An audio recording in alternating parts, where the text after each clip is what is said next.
Hey, good evening, folks. Appreciate everybody being here, but as you can tell, we hadn't started yet. We're waiting on a fifth board member in order to start the meeting. So give it just a few minutes, and if not, we'll have to recess and bring it back at a later date. Okay.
good, sir.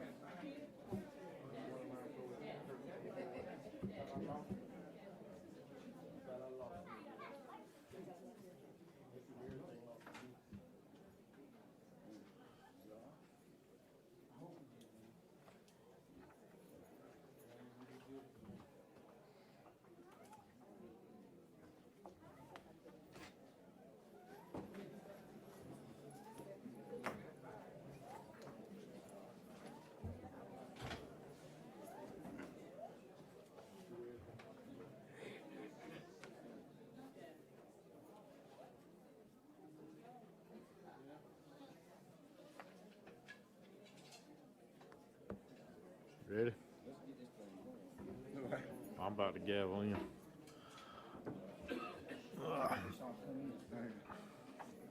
All right, good evening, everyone. I'd like to call the June Bladen County Board of Education meeting to order at this time, please. We'll ask Mr. Thomas if he will give the invocation at this time, please.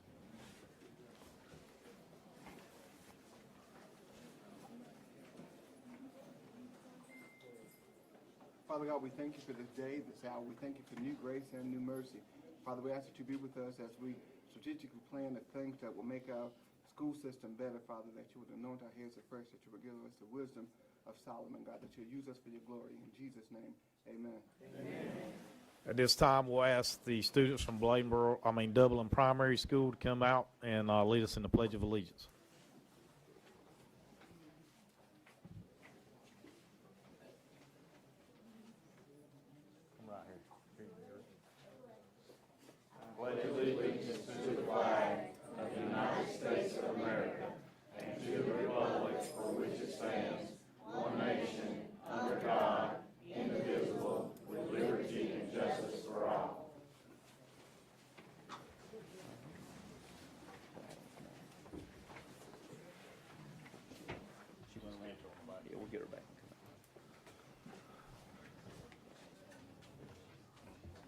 At this time,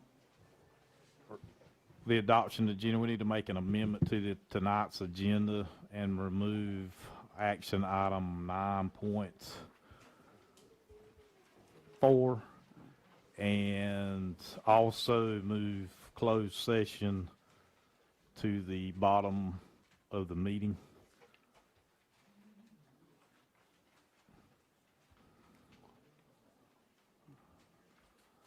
Just for longevity reasons.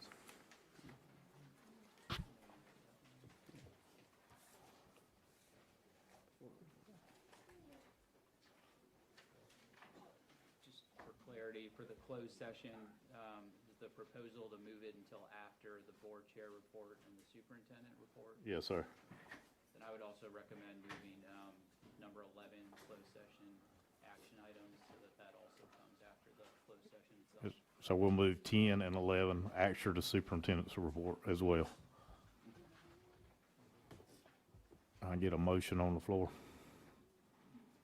I got an amendment to remove 9.4 and to move action 10 and 11 to the bottom below superintendent's report. I ain't got a first yet. I make a motion to move number 10, 5.10 and 5.11 to the end of the session. Second. I've got a second to remove 9.4, move 10 and 11 to below the superintendent's report. All those in favor by signifying by saying aye. Aye.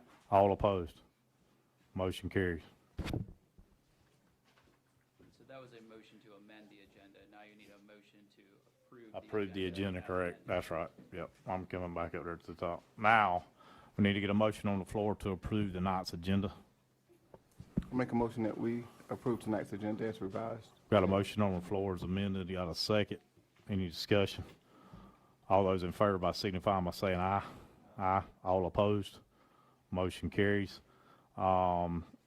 Adoption of tonight's, gonna get a motion on the floor to approve, for the approval of tonight's consent agenda.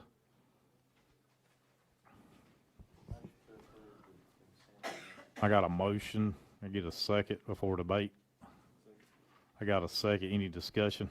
Mr. Thomas? Yes, I'd like to remove the school nutrition, surplus listings, and contracted nursing services. Say that one more time. School nutrition, surplus listings, and contracted nursing services.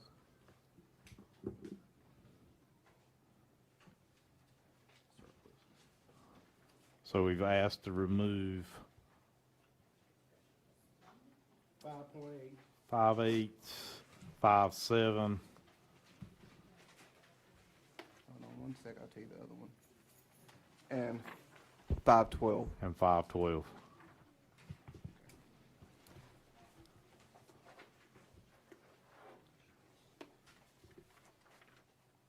Do you want to add them back somewhere, or you? Yes, to the agenda. So you want to add them to the agenda? Right, just for discussion. Okay. Can we discuss them here?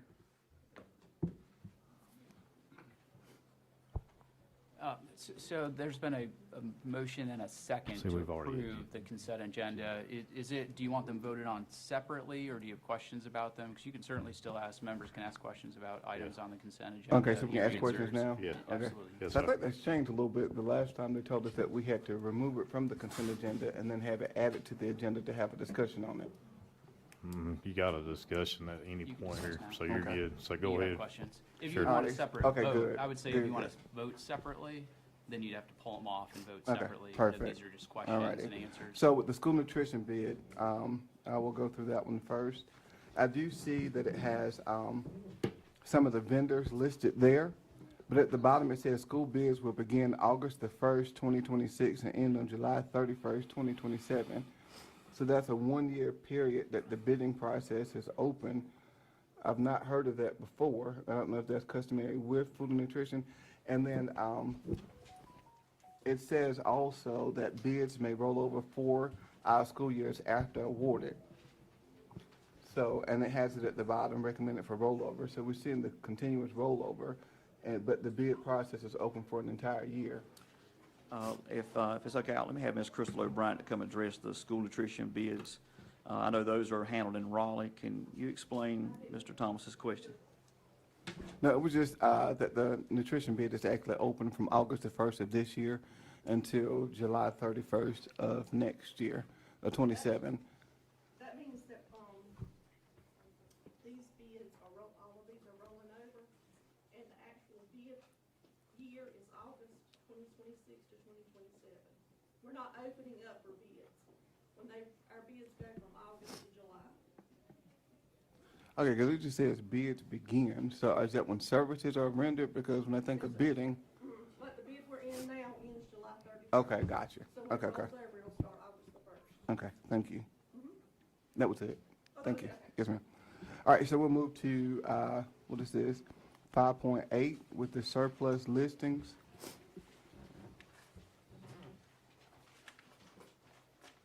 Oh, Mr. Bell, are we able to open that on the?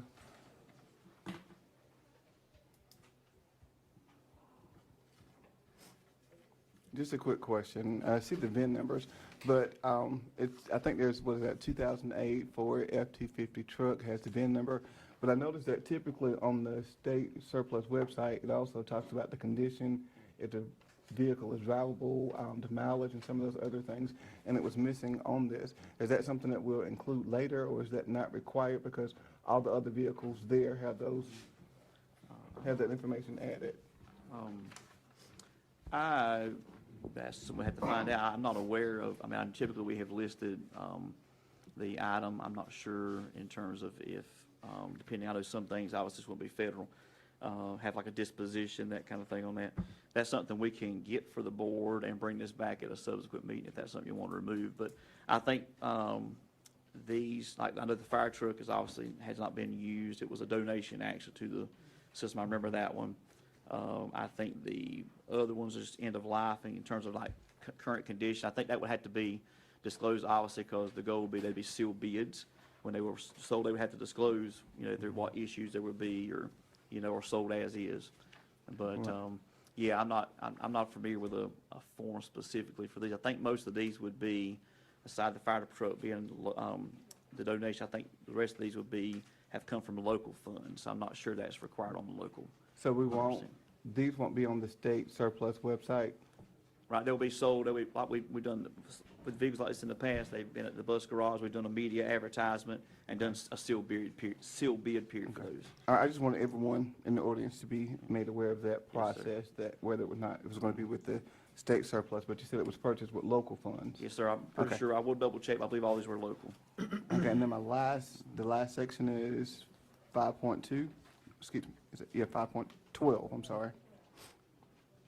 It's a nursing, contract. I saw some of the other contracts and they said renew, but it seems like this one may be a new one at $53 an hour for an LPN and also $53 an hour for an RN. I assume that's correct, but typically RNs, whether they have an ADN, BSN, MSN, they're actually paid a little more than so I don't know if that portion was correct, but I do want to note, how was this bidded out? How did these folks, do we have multiple vendors to bid to provide these services? Let me, Ms. Whitesmith out there. Oh, she had an emergency. Oh, wait a minute. Ms. Whitesmith couldn't be with us this evening. I know this is for specific EC services. Ms. Thomas, I couldn't tell you 100% if it was a bid specific process or if they went out for pricing. But I know that I do recognize IntelliChoice as being a vendor that has been used before. With this, I'm pretty sure that they've used them before, but I couldn't 100% answer that question without consulting Ms. Whitesmith to be sure. But I'm pretty sure that it was with IntelliChoice previously, but in terms of the acquisition information, I wouldn't be able to say with 100% surety. Okay, I think that's fair enough. It's just that some of the other contracts are renewed. Correct. And I just want to have a clear understanding of how these contracts are being awarded, what information has been put out to the public, because there may be a new agency that's Right. local that was not aware, they may not have had their documents in place or licensure in place Right. last year, now they're eligible. And so I just want to be sure that we're leaving the door open every year for some vendors to apply versus awarding Absolutely. contracts to other folks just because we're familiar with them. Absolutely, and I can follow up on that and get that answer for you all. So with respect to that, shall we remove that until we get the actual information that's requested? Or do we act upon it until we get the clarification on that? I think it would be best and implemental that we get the information first, so we're making the right decision, versus not having the information and just Right. going forward because it's on the agenda. So the clarity is on the per hour, is that correct? Is that what Yeah. you're No, asking? it's And just- was it a renewal Or was versus? it a you know, renewal? was Right, a it shows renewal? that it's, well, it's not, some of the other ones show renewal, but this is actually as if it's a new contract. I'm pretty And sure then it's to renewal. get clarity on the whole process of new contracts, how are they advertised? And then how long are they advertised, some of those Right. things, so that way we'll know that it's been a fair process. Correct. Yeah, like I said, I'm pretty sure it's renewal, but I can find out, and that one, and then like two, I can find out, process Sounds like we used. don't have a appropriate answer. Right. So until then, I just make a motion to remove it from the agenda until we get the answers that we need to the question.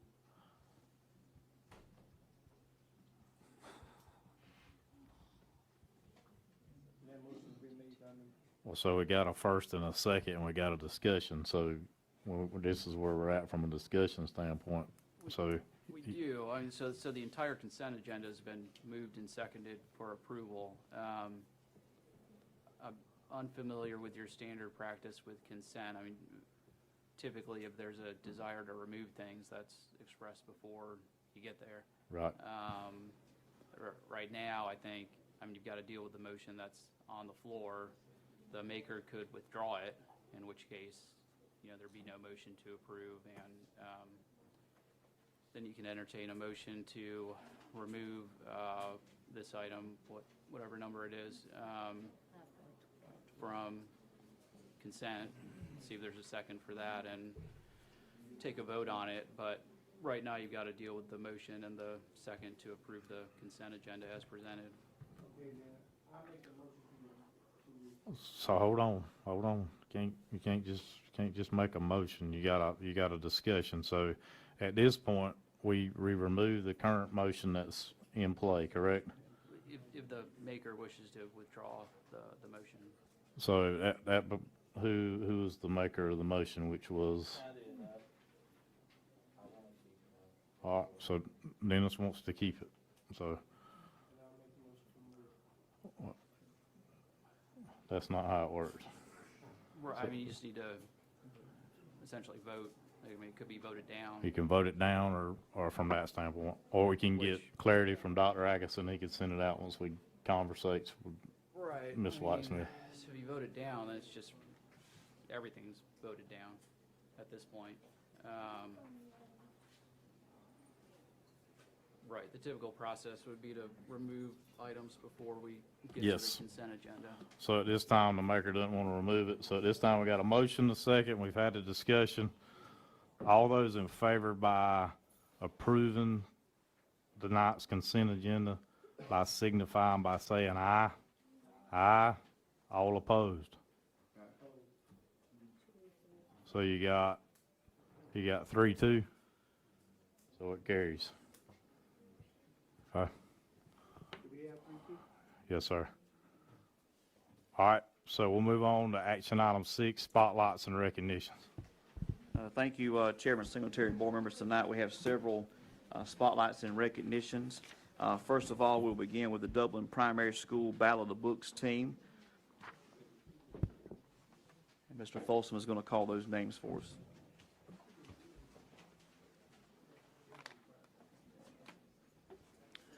I'd like to recognize Adeline Brisson, coached by Whitney Filatovich, and other members of the team who were unable to make it this evening for winning Battle of the Books for Bladen County for the 2025-26 school year.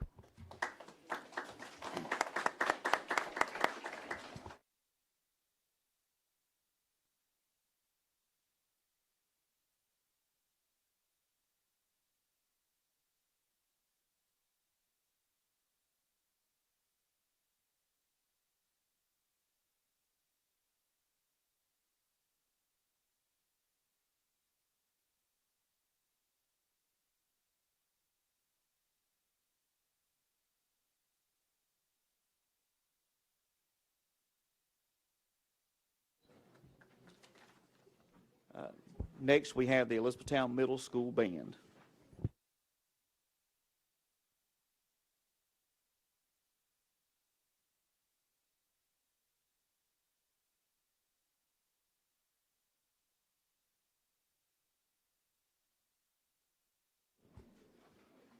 Anna Segura Fernandez, Aiden Murray, Bentley King, Candace McIver, Caleb McDonald, Carlos Ruiz Dominguez, Estrella Cruz Lopez, Justice Brown, Maria Ruiz Dominguez, Taraji Wilson, and Willie Hackney.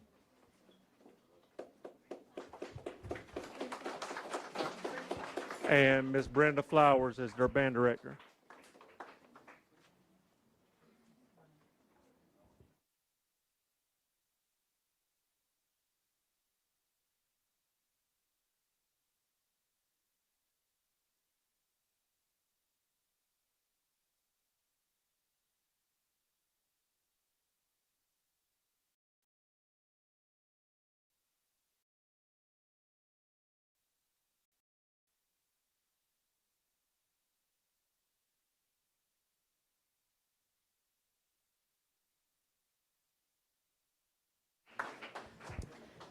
Next, we have the East Bladen High School Band. Dr. Carroll will be sharing this information with us.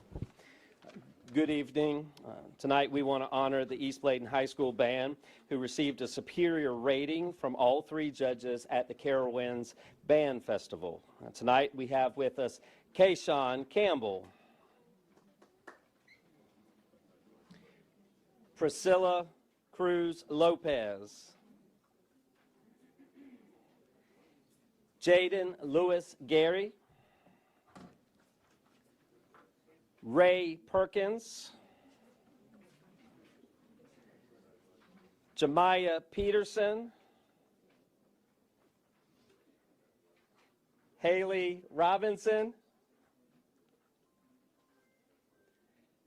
Ruby Stevens, and under the direction of Miss Brenda Flowers.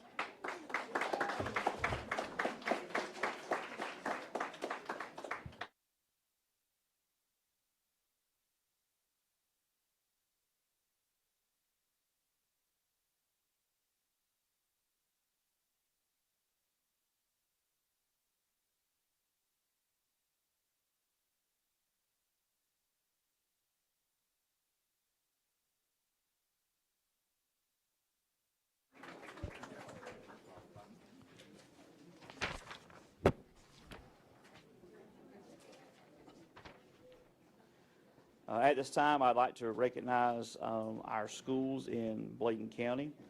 Bladen County has been designated as a National Beta District of Distinction. And so at this time, we'd like to call these schools forward. Their principal and sponsors are present. Please come and join us. First, we have Bladen Early College High School.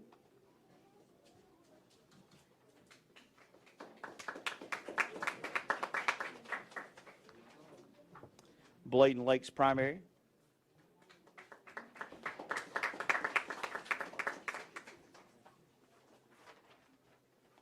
Bladenboro Middle.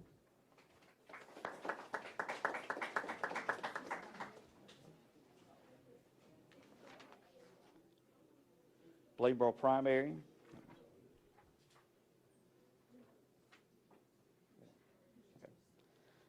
Clarkton School Discovery.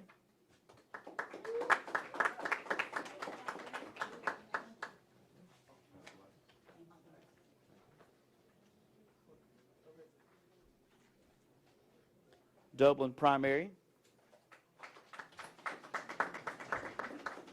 East Arcadia.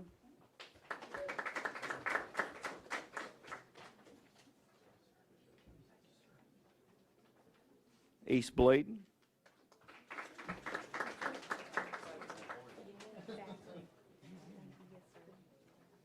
Elizabethtown Middle.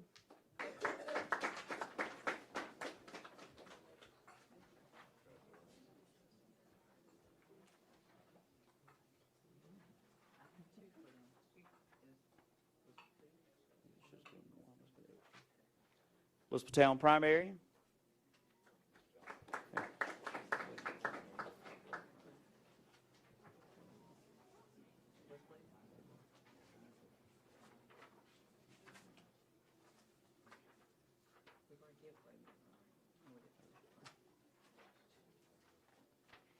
Tar Heel School.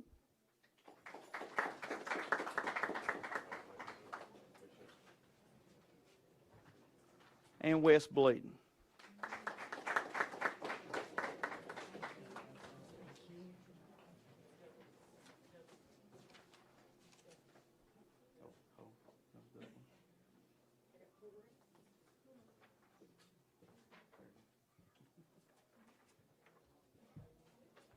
All right, ready to go. All right, 1, 2, 3.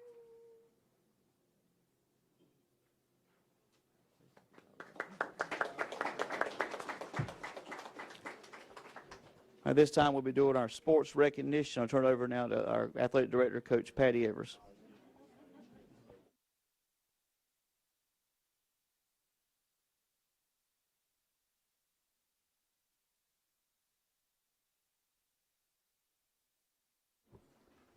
Our first recognition for athletics is the East Bladen High School Track 1A, 2A Carolina Conference Champions Girls Track Team, with the first 5 participants' names called, also participating in the state championship. Ariel Cromartie,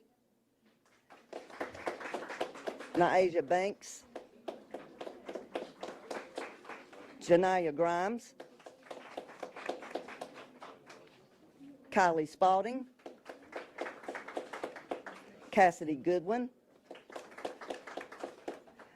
Zariana Baldwin, Janiyah Jones,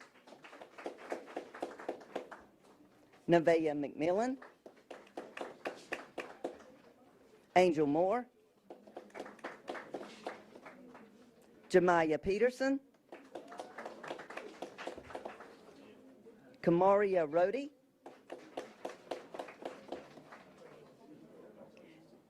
Coach Wilson Bolden was our Coach of the Year for girls track in the Carolina 1A, 2A conference.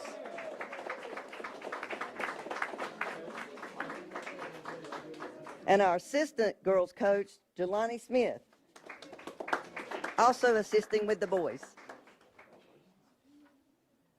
Our boys state participants, Jaden Lewis Gary, who also placed third in the triple jump in the NCHSA state championship. Riley Collins, Tevin McLean, Xavier Potts, and Zaria Melvin. Congratulations.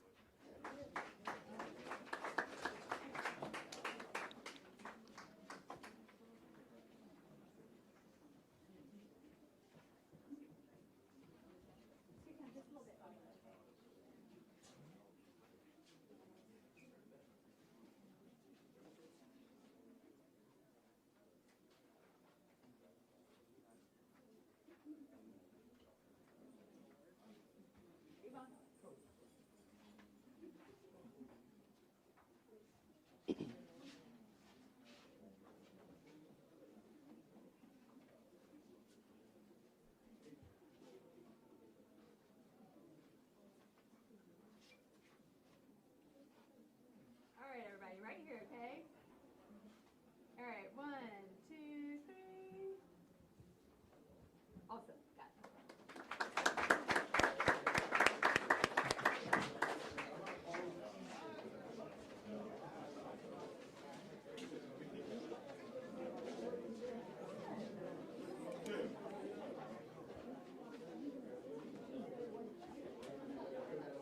Next, we have East Blaine High School's girls soccer team, Gabriella, Rabola, Ventura, all region, Southeast region, and all state. Malin McMichael, all region, Southeast region. Marley Potter, all region, Southeast region. Macy Potter, all region, Southeast region. And David Garcia, Southeast Region Coach of the Year and 2A State Assistant Coach of the Year. Congratulations.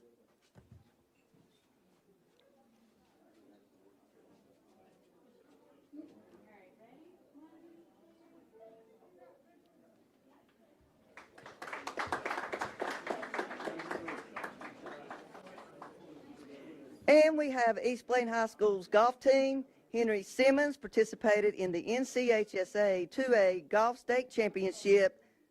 Henry Simmons.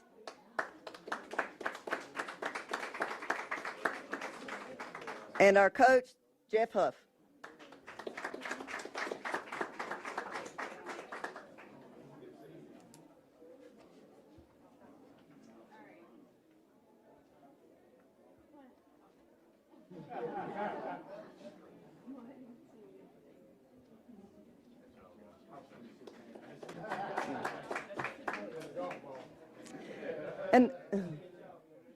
And now we have West Blaine High School track. Talayla Bethay, fourth at regionals in high jump and participated at the state championship.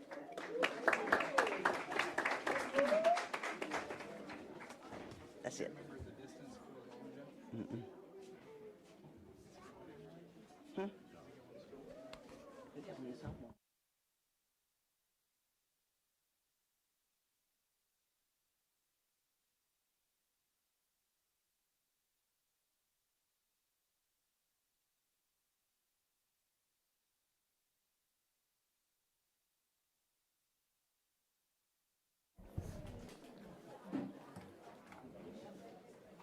Chairman, Secretary, board members, that concludes our spotlights and recognitions for this evening.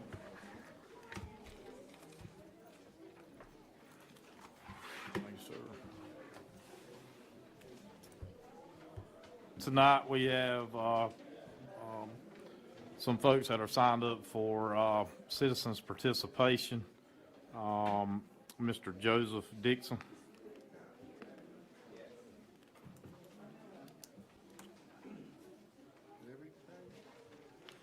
Do what now?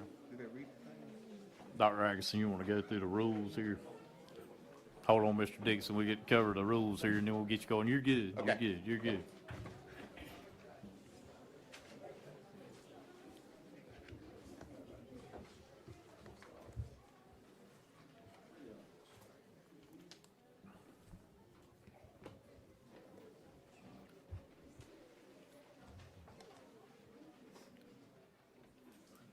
You want me to hold on? Yes, sir. He's going to read the, Okay. the rules here, and we'll get you chimed in here. Yes, sir. Thank you. Thank you.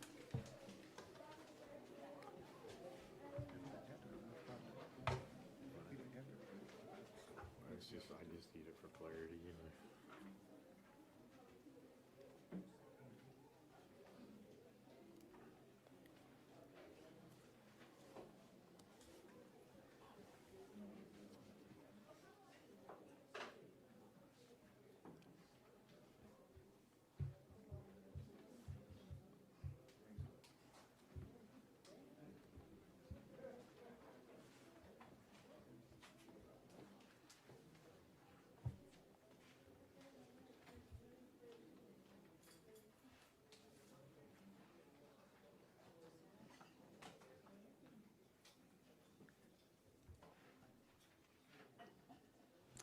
Okay, thank you for your patience.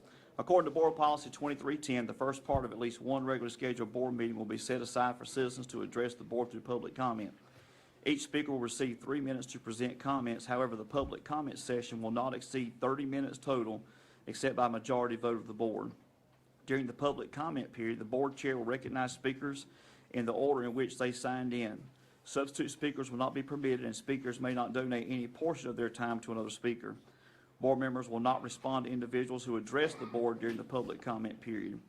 All speakers are expected to maintain proper decorum and civility. Personal attacks, insults, offensive language, or disruptive behavior will not be permitted. Comments must be issue-oriented. Matters involving personnel or student-specific concerns are confidential by law and are not appropriate for public comment. These should be addressed through the appropriate administrative or grievance channels. Individuals who interrupt, disrupt, or cause a disruption during the meeting may be directed to leave and could be subject to exclusion from future meetings and/or school property as permitted by North Carolina General Statute 143-318.17. All right, sir. Mr. Dixon, go ahead, sir. Yeah, first of all, thank the board for allowing me to come and speak. My name is Joseph Dixon. I'm the president of East Arcadia Development. I've had a meeting with Dr. Atkins about East Arcadia School and what we would love to use as a community use. I also sent each one of the board members an email explaining what East Arcadia Development would like to use the property and the school for. But what I'm asking today is that for the board to give East Arcadia Development a resolution, support from the board, a resolution to acquire East Arcadia Community School and property to be used for community use. That is the request from the East Arcadia Development. Thank you. Thank you, sir.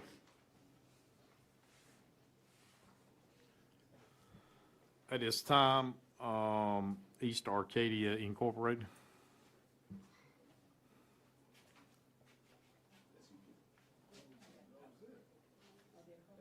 Got a name on it? No, sir. Because I was representing East Arcadia Development. Yes. Okay. Yes, sir. Well, say, good evening to all of you. You're sitting where I used to be. I've been a school board member, been a teacher, been a school administrator, so I know the process, what goes on. I'm here in support of the purchase of the school for the community and the county. Now, in the last 100 years, there's been one school built in the eastern part of the county, and that was 75 years ago. That was East Arcadia. You check the records. as things come down now, I said at the school closing the other day, the children didn't fail the system. The system has failed the children and the community. But as you move forward, you're moving the children to another community, but there's still things in the community that's needed. Number one, you're gonna need a remediation program. Regardless of where those children go, they still gotta have help. People can't be driving those children from there 25, 30, 40 miles. I think from the Pender County line to one of the schools is 39 miles. That's too much. Under the programs that we're looking at, we can have a remediation program. You need social programs. There are people still struggling with a whole lot of things that they're gonna need some help down there. We need to set up a center where they can get help, and the Department of Social Services need to be working through it. You need mental health centers. Got a lot of kids that are still struggling. We can set up a center in the school. Parks and recreation program to go all over the county, except the eastern part of the county got good parks and recreation program. Not on that end where everybody's participating in. I've in a meeting today with a rural health center. The children down there still need help. There's a lot of resources, because I serve on one of those boards where rural health is available, but they ain't getting down on that end. I had a sister that got in a wreck 2 weeks ago. I was in Charlotte. By the time I got here from Charlotte to the hospital, she was still sitting in the emergency room. Well, I know for a fact, since I serve Black River Health Boards, we can put a center down there, talk to the people about it today. There are a lot of things that can be done, but the resources need to be put there.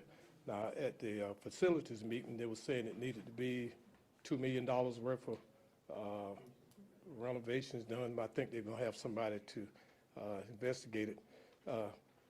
Let us have it for $1. We'll fix it. I know it can be done. I've seen it done. The children will benefit. You have good children, you're gonna have good students. And I know we can have good students off that end. I came out of there, and so I did good. I wasn't a great student. So I ask you all to do this. Y'all still do education. If I gave all of you a test right now and asked you to define education and use a subject and a verb, 2 of you would fail. It don't mean you don't know what it is. It's just we still need to learn. Thank you, sir.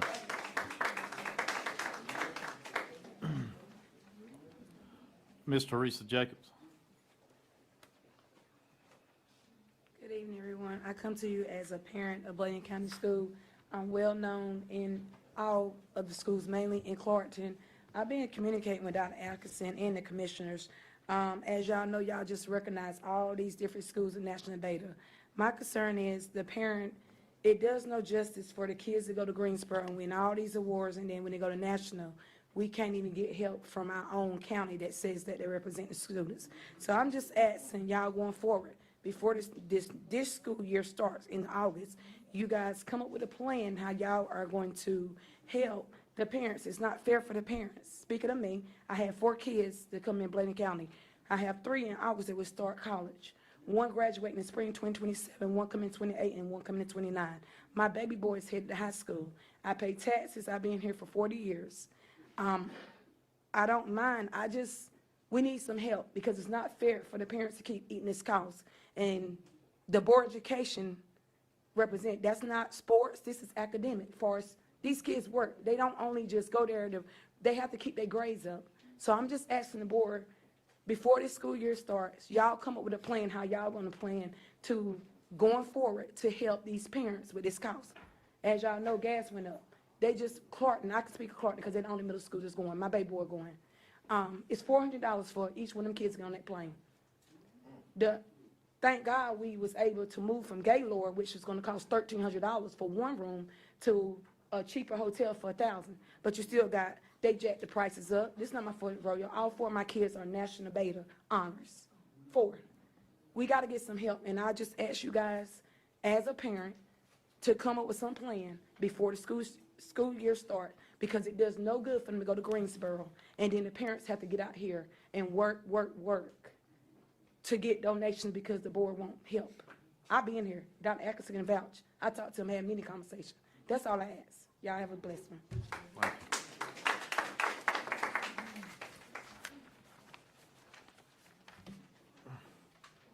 You got Mr. Kenneth Keith? Oh, that was. He's already muted, okay. I'm just trying to go through the list here. All right, that's it. Citizens participation. So we'll move on to information items, 8.1, exceptional children's update, Ms. Cheryl White-Smith.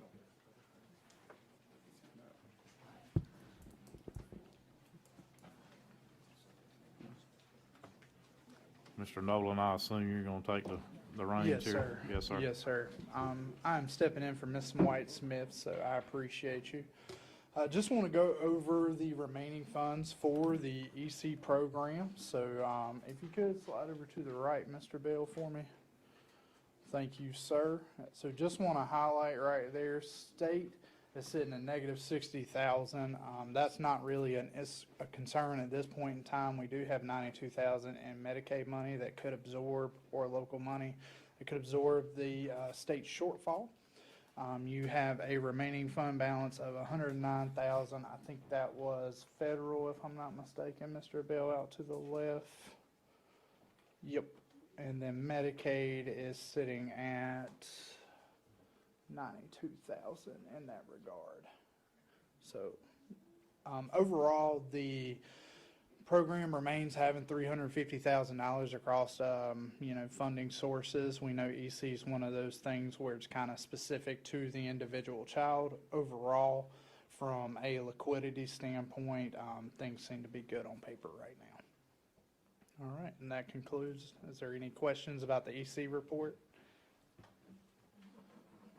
All right. No. I think I spoke with Ms. Smith, just days ago, and she said that all of our packages in the county went into fund. Yes, sir. That's outstanding. Awesome. All right, we'll move on to action, or information item 8.2. Mr. Nolan. Yes, sir. Board members, good evening. Thank you for your time today. So just want to go over the June 8th financial update. So as of June 8th, as of May 28th, we've received state allotment revision number 71 in that regard. Federal funds, our current expense percentage is at 76.98%, or approximately $4.7 million. That was previously reported at 73.81%, or $4.33 million. Our state funds current expense percentage is at 93.96%, or approximately $34.6 million. That was previously expensed at 87.34%, or $31.8 million. With our state funds, you're going to notice you want those to get to 100%. State funds don't roll over into the next year, so that's not a concern going into or in the last month of your fiscal year. So that's where it should be. From a local fund standpoint, our currency expense percentage is 94.56%, or approximately $7.76 million. That previously was expensed or reported at 85.48%, or $7.76 million. Well, I think I might have made a typo on that. I apologize. I'll get you an updated number on the current one, so I apologize. From a cash flow standpoint, Bladen County Schools continues to have access to federal, state, and local funding. As we prepare for the 26-27 school year budget, I respectfully request that the board continue to collaborate with the County of Commissioners to better and strengthen the funding sources and the timing of the funding for Bladen County Schools. Lastly, I do want to thank the Bladen County Commissioners for their contribution and commitment to school safety, specifically the SRO funding, in the amount of $316,985 for the upcoming school year. And again, I respectfully request that the board work with those county commissioners to have those funds go directly to the sheriff's department. When they come to the schools as an intermediary, so the middleman, right?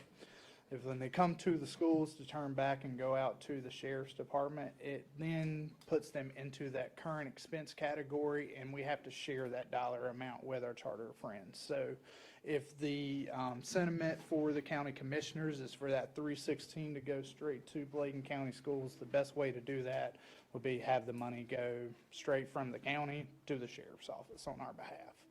So I'd respectfully request your help to, try to have that happen. Lastly, I just wanted to thank you for your continued support and guidance. Appreciate all you guys do for Bladen County Schools and their kids. So are there any questions right now for the finance report? And just really quick, have you already suspended purchases for equipment and supplies for this fiscal year? Yes, sir. Okay, so that Yes, was sir. June 1st? Yeah, that's really late. Typically, in my mind, that should be March. Oh, wow. In that aspect, yeah, March. You For really need to supplies? start closing down your funding, getting your purchase orders in. You can't close your pocketbook if you're spending till the last day. That's right. So, yeah, pretty much March. That's prototypical for everywhere. I've seen them as early as December. And I can make the argument this year's funding, this year's kids. If we have money beyond salaries that go out towards the end of the year, we're not really using it on this year's kids. So that's kind of the counter argument to that. My question for you, Mr. Dan, thank you for your information, is spot on. That amount of $316,985, does that cover the 6 that the county's supposed to pay for? I'm sorry, say that last Does part. that cover the 6 that the county's supposed to cover of SROs? I mean, I don't think so right off the top of my head. I'll have to go back and check, but not based on, no. It does Okay, not so- cover all 6 with benefits, no, sir. That total cost for the school district is about $1 million, somewhere Right. around a year. So that $316,985 is gonna cover a portion of those 6 that the county's responsible for? Or all 6 that the county's responsible for? Cause it's Portion. supposed to be 12. Portion, They supposed to cover 6 and we're supposed to cover 6. That's Yeah. 12 total. yeah. And the last update that we got as a board is that we had 11 SROs. Right. So- Okay, so we were still missing 1 at that time, which, as we already know, they are crucial to every school. Every school should have 1. Yeah. Some schools, maybe even 2. Normally at the high schools, there's 2. Yeah. And then all the other schools have 1. Yeah. So with that being said, that $316,985 is to cover a portion of those 6 that the counties responsible for? Or can you, Let me get you some solid answers on that. It really Yeah. depends on which 6 you're talking about. Exactly. Because their pay is different, their benefits, it's all around the same price, but if the pay is different, that's the driving factor for the Well- rest of the cost. So it really depends on the 6, but overall, the program cost $1 million. We Yeah. receive 316 from the county, we get 200 and something from the state, and then Right. the other remaining comes from our local taxpayer dollars. right, which clarifies what I just stated. Yeah. Okay, because with the 200 something from the state, plus what the county gives us, that's about half of what the total commitment is. Yeah. So with that being said, that's probably only covering 6 of the 12 SROs that we're allocated to have. Okay, so that means that, and we still don't have a SRO contract that has been outlined and signed off on and agreed on as far as the board because of the specifics of the contract. And those things have still not been taken care of. So right now, we only have approximately 6 SROs paid for. And I'll wait for you to get us that final answer and get us more information on that, because we want the public to know that their kids are being protected. That's right. Thank you. Sheriff, Yes, if I could add to the SRO, then I have another. Yes, sir. With SROs, one thing, I think we had shared this in the budget message to the county as well. We do know that that is insufficient funding to pay. One thing that has happened over time, I think that allotment or allocation, if I'm correct, Ms. Brown, correct if I'm wrong, has been the same since its inception, that same amount. And they have received, sheriff's office has received raises and cost of living and all, but the allocation has not gone up. And so that has kind of got us behind. And so with those missing dollars, the grant that's written, and it's been a tough year. They moved that safety grant to the SBI outside of DPI. So that's been harder managing this year for school systems. Even to the parts of some of the other safety dollars did not come to fruition that this district had in the past. What has happened is we have had to utilize other funding sources, well over $500,000, if not more, to make up that difference. One of the things that, you know, Mr. Davis, you alluded to, especially with the contract, I think one of the sticking points we had in that too was the specifics in terms of billing, that going monthly versus quarterly. It does complicate when the allocation comes here and goes. It would be easier. I know that's been the Insufficient record overtime. keeping. And so, you know, when it comes here, you know, it does have that portion that has to be allocated per.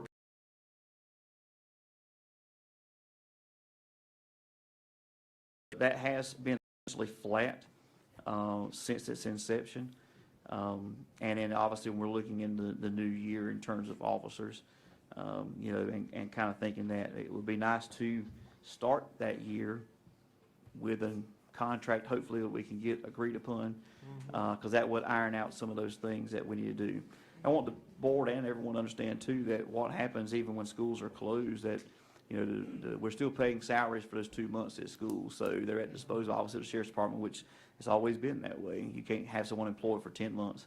But, you know, in giving back, that makes another case for if the money just stayed transferred from county balance to sheriff's office, that would make it cleaner too, as well. And so I do have a comment outside of SRO, if there's any questions on SRO, but I want to ask Mr. Nolan to explain one part of this to the board to kind of bring some clarity, I think, for you all to understand how we're getting money from the county. And so if there's any more questions on SRO, and I'll move to that part. Mr. Nolan, I just, all I want to know, I just want the public to know that their kids are being Right. protected. Correct. There's so many issues within the school, some told, some that are not told. But it's still our responsibility to support these kids and to make sure they're safe every single day while they're in a school setting. From the time they get on that school bus to the time they're released back to their parents. Right. You Exactly. understand? So with that I'm a being parent said- myself, yes, sir. Yeah, so, and thank you so much. Right. Thank you for everything that you're doing to help us with this, but we just want to make sure that's taken care of. We have dropped the ball for numerous reasons. We've tried to work with them, insufficient overtime, just to name one of the issues, and there's more besides that. I won't go into detail with them, but at the end of the day, you know, there's several issues that have been, that have come up. Not wanting to actually, I will say this, not wanting to actually deliberate on the contract as to what is expected. And that is very important. It wasn't important when I was there, so I wrote, I don't see why it shouldn't be now. Okay, so we want to make sure that that's taken care of, and we need to get that done. We need to get that done now. Dr. X. All right, Mr. Nolan, would you explain for the board, we're talking about the cash flow, so they understand, you know, where, I think you had some conversation at a recent finance meeting about where Bladen is versus a majority of other counties in terms of when the money comes and that kind of thing, and how that would assist the district in terms of bearing interest. If you can kind of explain how the county money flows to the board. Yes, sir, yes, sir. So your largest expense expense, revenue from the county would be your current expense. That comes in 1/12. So you can just divide that number by 1/12. Every month, a check from the county comes and it's 1/12 of that amount. So out of that 1/12, you know, that's where my job comes in to make sure we have the money in the account to balance out paychecks, things of that nature. But with that 1/12, a portion of that goes out each month to charters as well, because it's based on your student ADM population. So I don't have a legal choice in that matter. So once it comes to me, I have to turn around and disperse that out. And what is the percentage on that? It depends on the student count. It changes. So it changes every month or every Yes. quarter? Well, it changes theoretically every time we have either a kid come back to Bladen County Right, Schools or right. leave Bladen Or County leave, Schools. yeah. Yeah, And- so it and- changes. And it's to my understanding, there's a set number of days that qualifies that child to be a district commitment. That would be the first 2 PMR counts of 60 days, 60 days. essentially. 60 days. They gotta be within that first 60 days of school to be counted. And the state has kind of changed the way they look at that number, so it's Yeah. not really per school, they look at the district as a whole. So they're looking at not sixth grade at, Elizabethtown Middle, they're looking at sixth grade across the district of Elizabethtown. So that's where some of the numbers, they're not apples to apples in that aspect. You got to look at the bigger picture because the state's funding Bladen County schools, not individual school. Now, are those kids that are registered in the district or currently, is there specifics on currently in school?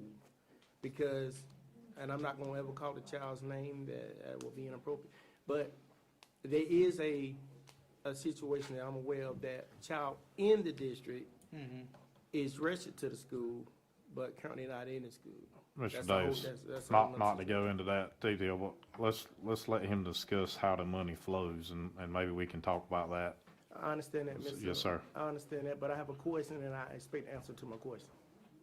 Go I don't ahead, know, sir. I don't know what the Go ahead, question sir. was. Go ahead, sir.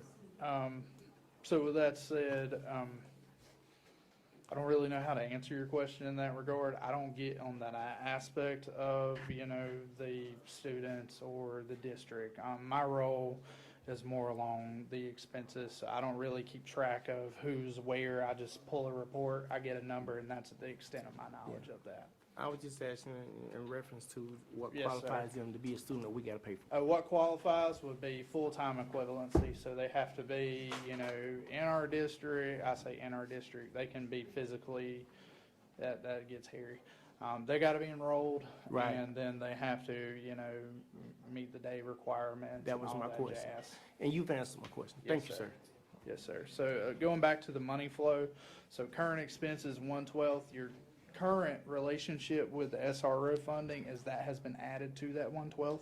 So once the county does that, it then forces Daniel to pay a portion of that out to charter schools. So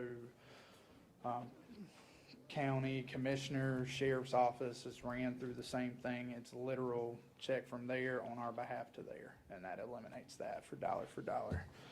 Coaching supplements are in arrears, so anything else on that letter, and excuse me, I don't have it in front of me.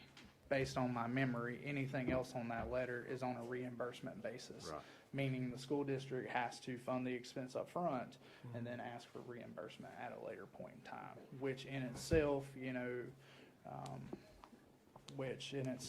implies liquidity needed throughout the operating year in itself. So you can't, what I'm saying is, if the bill comes in at $5, I've got to have the $5 in the account to pay it before sir. I can go back to the county commissioners and ask for that $5 back. So you'll get to a point where that timing may be an inconvenience or a problem in that aspect. So that's where I'm, requesting some help on that. Yeah, one of our challenges too is like, take the month of July for an example, any expenses we have July 1 to July 30, Mr. Little, correct me if I'm wrong, we spend it, and then you get a check at the end of July for month 1. So we're in essence spending the month before that allocation for that month comes. And so that does kind of set up that challenge. What's happened from what we've been sharing with Mr. Nolan, what's happened in some counties and districts is on July 1, they get their full allocation for that year given to them. And then the district obviously manages that, builds the budget upon that. I don't know if we'd ever get to that point. That does also support the district. If it's the district's funding, then that can go into the district's account, interest bearing to the district, which also helps the fund balance. And so, in this setup now, it's difficult to build any fund balance at all. Yes, sir. It's very difficult to build fund balance in that regard. You don't really have the timing or the opportunity to put it on your books to build it. So that's why you see a reserve funding on that letter. That's how that accumulated. It's an atypical fund to have a reserve there. So. Okay, so Mr. Nolan, you said that Thomas. we do, thank you, 12 payments is what we collect from the county commissioners. If that process is not as smooth as we'd like it to be, would you recommend that we do it, a payment once a quarter in advance, or semi-annually, every 6 months, or ideally at the beginning of the year? So I'm learning your And district that, as well, well. you know, that might be a question for Dr. Atkinson. It would be, I think it would be for planning purposes, obviously, and I know we got some funds that are the supplements were one of them, that had to be, we got a restriction, that we have to pay it up front, reimburse it. Right now, our capital outlay works the same way. We have to have permission for the transfer for that. Obviously, it belongs to the district already. I think, because you're gonna have some months that have bigger expense than others. Months you're paying teacher and staff supplements, taking a whole lot more money. And so, November is an example. That's when the first installment of the local supplement goes out. If at the end of October 30, going in, if that account doesn't quite have enough, it's gonna be tough to pay those supplements in November till that November check comes at the end. So that's been the challenge, and it hasn't been realized as much, but over time, y'all seen fund balance. We've seen, obviously, in terms of everything's going up by, we know that. But that available cash monthly is much more difficult, especially in heavy hit months. November, January are two examples of that. Yes. Where supplements are paid, and that's the local part. So that's a significant chunk, because that goes to, obviously, those staff supplements. It would be helpful, I don't know if there's a particular reason, if it's just common practice, but even if it was, I would even say at a minimum, if we could get half July 1, the other half January, that would probably be helpful. It's just difficult to plan, because you're having, I think the finance staff is having to really watch to make sure we don't get a situation there's not sufficient in our current local account here. I mean, because, we have a scale for when, folks are going to get paid. And so that we typically do that November supplement before they go home for Thanksgiving, because obviously, that's tough, because that's not November 30. And so if the balance on, and I'm concerned now more than ever, that's going to start being a problem, because it's just happened over time for years. And now we're at that place to where it might be worth us, at least making the request. If we couldn't get it all up front, could we at least get 50% of our allocation July 1 and the other 50% January 1? Yeah. Potentially. And to add that point, Dr. Atkinson, so the state recently passed a budget, if I'm not mistaken. I think it got to that step. But I'm concerned about the legislative increases and the effect of that to our local dollar in that aspect. Our allotment did go up. We appreciate the county commissioners, but it's not went up equivalent to the raises that we're going to see. So you'll see that direct correlation and increase at supplement payout. Question, Mr. Singleton. Yes, sir.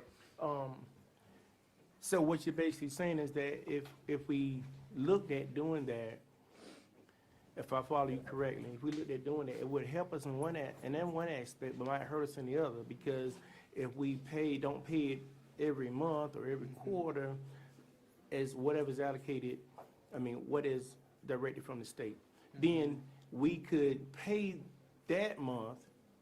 Case in point, let's say February. We pay February, and then we look at the next quarter, or don't look at the next quarter, and then get cut behind because we don't have the true numbers of that quarter that's coming behind it, and then somebody's not gonna get paid. Or something may not get done.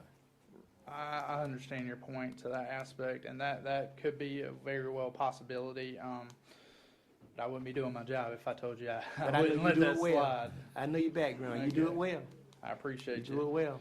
So it's something we were looking at, but as far as timing of that liquidity, that is going to be a big area of concern moving forward into next fiscal year, especially as it relates to supplements, even operating costs for that example. Yeah. Things are on a reimbursement This basis. is what I'm speaking of. Payrolls there, what happens if air conditioner goes out the day before payroll? That's the kind of scenario I don't want to find myself in. Thank you. Yep.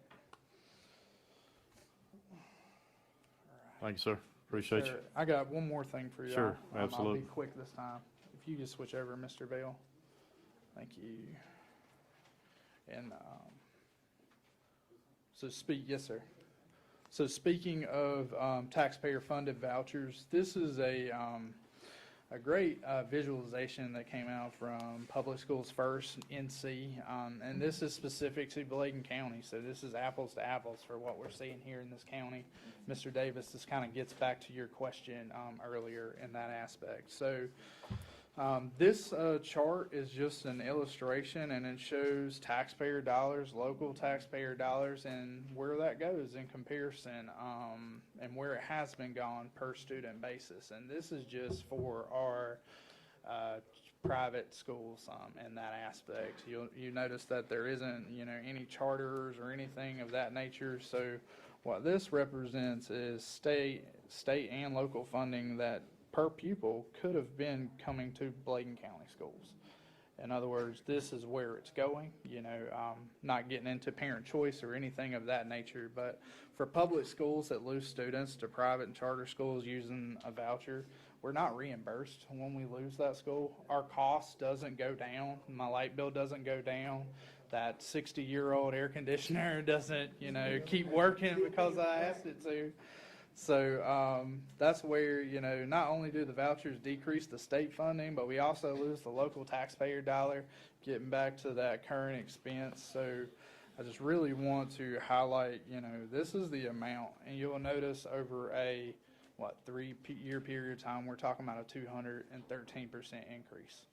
So this is a major funding concern for the public schools in that aspect.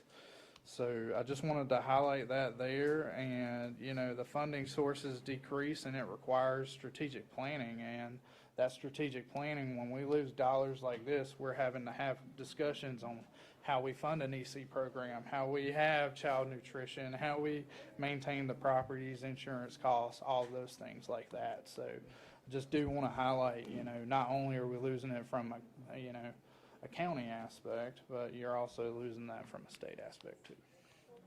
And basically what was told and what had been shared, this is not new state money. Right. It comes from somewhere. Right. And we had reduced PRCs because of this. And so I'm not, sometimes they try to say, well, we're setting aside. They took money from school systems to make this happen. And so, I think low wealth was reduced. There's a couple of PRCs that they reduced across the state to make this happen. So it's not that the legislators found a pot of money somewhere sitting in Raleigh, unused.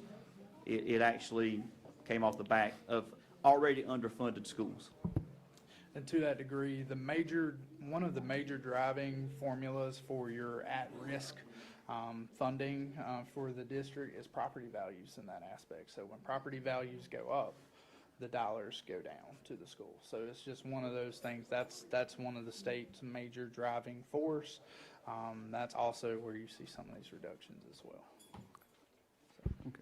Yes, sir. All right. So, Dr. Atkinson, I do remember a few months ago, it may have been approximately 2 months ago, you shared information, and the numbers were much higher than this whenever we looked at charter schools, how much we had to pay out per month with Emerald, Paula Brown Building. This is just private schools. Just private schools. That's just private, yes, Okay. sir. Charter's a whole nother Right, so I subject. want folks to understand that amount there, it seems astronomical, but whenever we add charter schools to it, it is,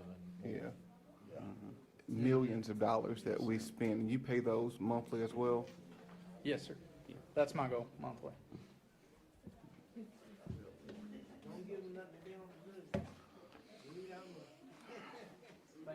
Yes, sir. Thank you. Moving on to action items, 9.1, approval of strategic plan 2026 through 2030. Dr. Atkinson. Thank you, Chairman, Secretary Board. I'll ask Mr. Bell if he'll pull this up for us. And so, obviously, there's been a lot of time and effort has been worked through in terms of the new strategic plan. We had stakeholder groups that worked throughout this. I'm not going to read the plan in its entirety. You all obviously served on some of those teams. And so, this plan outlines a new mission, vision, and core values. This will be from 2026 to 2030. And so revised mission that Bladen County Schools will empower every student to achieve academic excellence, develop strong character, and prepare for a life of purpose through high-quality instruction, hands-on experiences, and culture of leadership. And then the vision, we inspire learning, empower leadership, prepare students for success. Those core values served in 3 areas: learning, leadership, and legacy. And so you see those that are stated there. There are 5 areas. They're actually listed over here on the priorities: academic excellence, culture and engagement, leadership capacity, personnel and professional capacity, and operations and organizational effectiveness. In each of these tiers, Mr. Bell, you just scroll on through, you'll see each area has a wildly important goal overall, and that defines through what's the end result as of June 30, and obviously you would have interim measurements along the way. Strategies and measures for each of these priorities have been listed. One thing that'll be, I think, is different about this process, although this is a print copy, being true to school and district improvement, it is a living and breathing plan. And so obviously the recommendation is that at a minimum that this plan is reviewed at least annually, ideally biannually, to see schools and districts target toward these measures. And at this time, we'd like to ask the board for approval of the 2026-2030 strategic plan. Can we get a motion on the floor to approve action item 9.1? Make a recommendation that Yes, sir. Oh, I'm sorry, good. Okay. I missed Make a it. recommendation that we approve the strategic plan for 26-27. We got a second. Any discussion? All those in favor by signify by saying aye. Aye. All opposed? Motion carries. Action item 9.2, Plainview East Arcadia Properties. Dr. Atkinson, Attorney Sheridan Lynn, Tharrington Smith. All right, and thank you, Chairman, Secretary, board members, and Attorney Weber is going to be assisting us tonight if we have any questions on that. Attorney Lynn actually met with the Auxiliary Services Committee last week as we were reviewing possibilities. The statute obviously is pretty specific, and I guess state constitution as it relates to disposal of property by school systems. I do want to clarify something. I think some misinformation had been kind of shared out regarding potentially Plainview. I think at one point there was a point made about offering it for $1 and either commissioners holding up or someone holding it up. That's not true. If you recall, the board back in June of 2025 did approve, had a resolution. The resolution said that the board did support efforts for the Plainview Alumni Association to obtain ownership. And the specific language under that was that the board would endorse their request to the North Carolina General Assembly, and that be to introduce or amend legislation permitting the property to be transferred at no cost from the school district to Plainview, bypassing standard statutory requirements in recognition of the public benefit of such a transfer would yield. There's obviously no mention of $1 in here, but the statement, the specifics was that at the time, and Mr. Smith had appeared before the board, was that the goal would be that the board provide a resolution of support, that they would stand behind such an action to go and do that. It would take a legislative action for a property, obviously, to be deeded or sold for $1 or whatever, outside of what the law is now. The law now states that it must be sold, offered to the county first. We know the county of Bladen has done the first right of refusal on both properties, and so the law states that that must be sold if it's sold for fair market value. I know we've had some discussion about what is fair market value, and I'll kind of share kind of an update of where we are in terms of that. And so we heard, obviously, in citizen participation night, a similar request from the East Arcadia Development Incorporated. That will be at the board's pleasure if you would want to do a similar resolution at some point in time. And so I just wanted to clarify, I think there was, again, some information that was not correct in what that resolution stated. And so it does, yield to the fact that, there's support from the board to try to seek legislation to maybe have that change made. But again, there's outside of that, and to my knowledge, there's been obviously no action at this point in terms of legislature doing anything. I know at one point and Mr. Smith met Ms. Brown and I as well, and maybe see the potential that the county commissioners would be interested in doing a resolution similar to this to give support as well behind that community. And again, could be considered as well for East Arcadia. And so just wanted to kind of share that there was never a $1 transfer or commitment for that property. And so being there, it puts us at a place now where we obviously are going to have to make some decisions soon. And so as it relates to the Plainview and East Arcadia property, obviously East Arcadia teachers will be vacating that building and on Wednesday. It's the last required teacher workday. Plainview obviously has been sitting there for some time. The committee asked some questions. In fact, we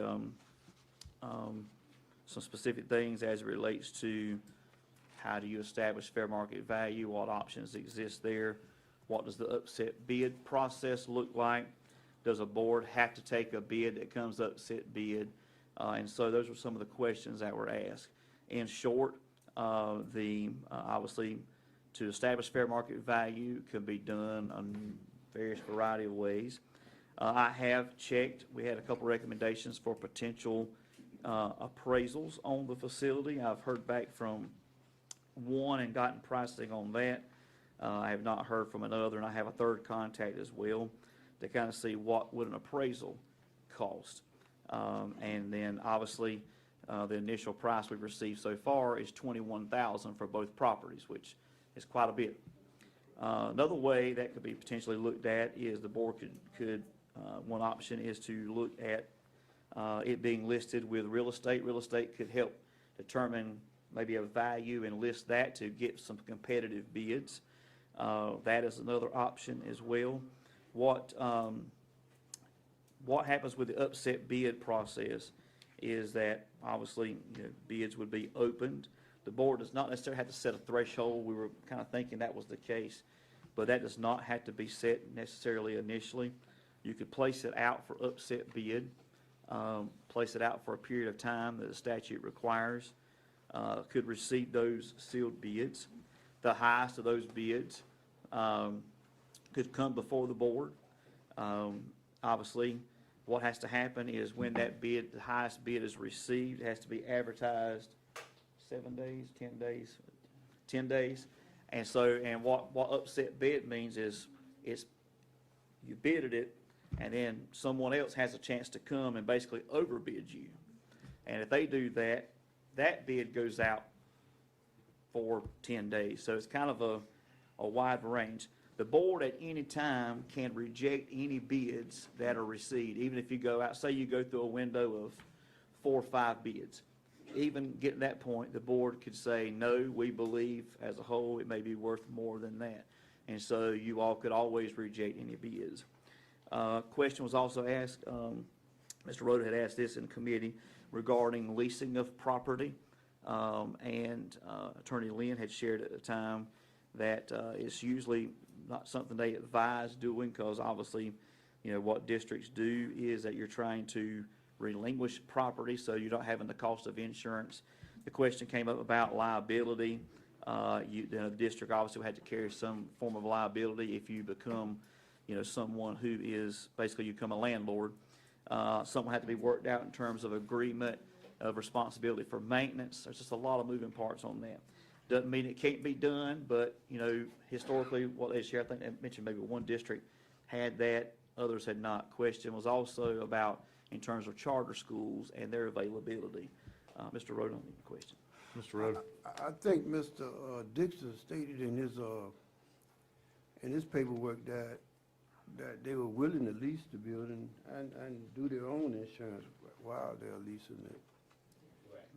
I think that's what, is that what you said, Mr. Dixon? Yes. If I, Chairman. Mr. Thomas. All right. So when we were referencing, I think we've mentioned the possibility of leasing in the past. And we had someone, I can't remember who the attorney was, who was with us virtually a few months ago. And she said the lease could not be longer than 10 months. So it couldn't exceed, 10 years. It couldn't exceed 10 years. But looking at the piece that you emailed out to us, I think that we may have, by the way, we have submitted the letter resolution for Plainview Alumni Association in support of them. If legislation is introduced to the General Assembly, that they can bypass the general statute to possibly acquire the property at no cost. as we move into the realm of selling the property and we're looking at these property values, which are, pretty healthy price tags, looking at the instrument that you shared with us, if we go to the bottom of that and we can elaborate on leasing, it does say in, 160A-274, sell, lease, exchange, and joint use of government property. With that, it says the purpose of this section, government unit, means city, county, school administrative unit, sanitary district, fire district, the state, or any other public district, authority, department, agency, board, commission, or institution. That is listed under section A. If we go down a little further, it has to section C. I won't read the entire thing, but it does say, provided any county board of education or board of education for any city administrative unit may, upon such terms and conditions as it deems wise, lease to another governmental unit for $1 per year any real property owned or held by the board which has been determined by the board to be unnecessary or undesirable for public school purposes. So that gives us not to sell, but to lease for $1 for an entire year. As long, just for clarification, with the governmental agency or governmental unit, it says city, county, school administrative unit, I want everybody to hear this, sanitary district, fire district, the state, or any other public district, authority, department, agency, board, commission, or institution. So with that in mind, as it says city or county, could any local municipalities fit the threshold, a government entity, a government unit, and then enter to a contract for $1 per year? Because that's how this reads. It says county, state, and things of that sort. Mr. Thomas, did you say district in your reading? It says sanitary district, fire district, the state, or any other public district. So it does say that. So there are a lot of nuances as to how we're able to enter. And if we don't have any objection to doing that, we've talked about, and Mr., I want to make sure I have it right, Mr. Dixon actually requested, and we've not voted on that as of yet because it's not been presented to the board to do such. But if we've already done a resolution for Plainview to acquire the property at no cost, then, I mean, we should probably entertain doing a lease with both East Arcadia and Plainview as long as those requirements are fulfilled. So if you can elaborate on those, the attorney, for me and for the full board, and also for the folks in the audience as well, so we'll know if this is possible, and if not, could you explain to us why? Because when we think of city and county and then district, those things kind of, and then we could talk about the other part of it after that, as far as the nuances of the insurance. I remember when you read your resolution, do you still have it? Yes, sir. I'd like a copy of it. I'll do that. I'll print it for you. And I would say, Board Attorney, when you, as you elaborate, be very specific into each part of it so that the community knows what they need to do and how they need to go about it as an organization. So I'll speak to 168-274, that's the statute you were just reading from. That authorizes a lease from one governmental unit to another governmental unit. So that would not authorize a lease to a nonprofit for $1. It would be, for example, the school system leasing property to a city or a county. Right, I think so it would be another governmental unit. Right, I think you were answering the question with it. I appreciate the answer. That's a very good answer. So everyone hears that answer, that another, they couldn't hear you, I'm sorry. They were So saying they that couldn't hear. statute applies to government. So if local government is leasing property to another unit of local government, that's when 168-274 applies. Okay, so with that in mind, let's say there is a local government that's interested, and it's not a nonprofit organization, would they meet the requirement then, based on your interpretation? Are you asking if the school system can lease a school building, real property, to another unit of local government? That's Yes. correct. Yes. To Okay. a city, to a county, to Okay. any unit of Do everybody government understand which that? meets that definition. Gotcha.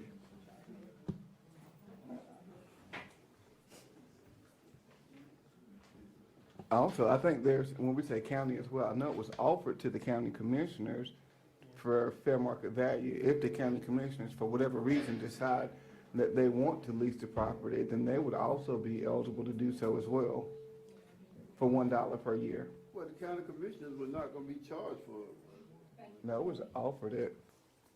They declined to take it. That was at fair market value. No, Well, they just declined to take it. That would be for sale. No, So for that- sale. that's For the sale. proposal to Right. sell. The requirement is to first offer it to the county for fair market value or Right. another fair price. And if the county, excuse me? This microphone, they can't hear you. Right, so, that's correct. So when real property is declared surplus by a public school district, you're required to first offer it to the Board of County Commissioners for fair market value. The county commissioners can certainly decline, they often do, in which case the school system has options, whether that's sealed bids, upset bid process is the most likely to be used. The question about leasing, the statute you were reading from and citing, again, that statute applies to leases between units of government. So if the city were leasing a building to the school system, right, they could do it for $1 under that statute. If the school system were leasing a piece of real property to the city or to the county or to any other entity that falls within that definition of a governmental unit, that would not apply to a nonprofit, right? I mean, it has to be a governmental unit. But I think that we've stepped away from the nonprofit idea. I think we're looking at other avenues. I think it's what's being expressed. And so with that, we know now, based on your interpretation and what you've shared with us, is that a local government, whether it be a local municipality, a town, also the county commissioners, local government, they have the autonomy to go in to request to enter a lease with the school district for $1. So we know that nonprofit, those private organizations are not eligible for this type of lease as is listed. Not under that statute, no. Thank you. Does everybody understand? So, Ms. Singletary? Mr. Davis. If you would, Board Attorney, if you would make it pretty much clear as to what that entity, be it city, town, what they need to do to meet the requirements. And I mean, be very specific if you can, please help them and help us with getting them to understand what it is they need to do, and I hope that someone's writing this down, that they need to do so that they can enter into this transition on the property. Right. Because I'm not the board has entirely sure how already to- expressed that they are 100% in agreement to give Plainview this school in East Arcadia. I think would be the same vote. And I'm sorry, has there been interest in leasing from a unit of government? Plainview has expressed that they would entertain the actual leasing of the vehicle, of the building, if we could come to an agreement on that. But that has not been entertained because we're still being with the upset bid process that we've been, for months, been in. Well, in terms of the process, I mean, it would be a town, a city, another unit of government, if they're interested, reaching out to the school system and negotiating, or seeking to negotiate some kind of deal that works for everyone. The Board of Education certainly can decide on, pursuing other avenues. It really depends on what the board wants to do. Does the board want to engage in a competitive bid, upset bid process, or, direct its staff to pursue other avenues such as lease? I mean, it really starts with the board directing staff as to what path you want to take. It sounds like, Dr. Atkinson, you're proposing the upset bid process, and the board could take that, that avenue as well. If it's okay with the board, Dr. Atkinson and the board attorney, we have a representative here from Plainview Association. So if you would allow him, and the board would allow him to approach the podium and ask whatever questions he may need to ask to gain clarity for them. Now, I know it's not part of the board agenda, but that would only be if that's what's pleasing to the board. He would need to sign up to, Well, that would be your opinion. Mr. Weaver, well, I'm yielding to a council That- here. that would I mean, be- he's not on the agenda The to board- speak or ask, so. Right, I mean, Yeah. right, I mean, it's like, right, if there's any individual entity that's interested in the properties and one's allowed to present while you're debating what to do with it, you know, any other group that has interest and wants you to Would want to do pursue the some same. other option could certainly, you know, at some point raise some kind of bid protest. Right. If you do go through a bidding process, I mean, it could open up the board to viewpoint discrimination claims if one group is allowed to present, another isn't. You know, you're past the point of your meeting for public comment. Right. I don't know, the typical practice is to allow members of the audience to come up during presentations from staff, but again, it could lead down any number of potential paths.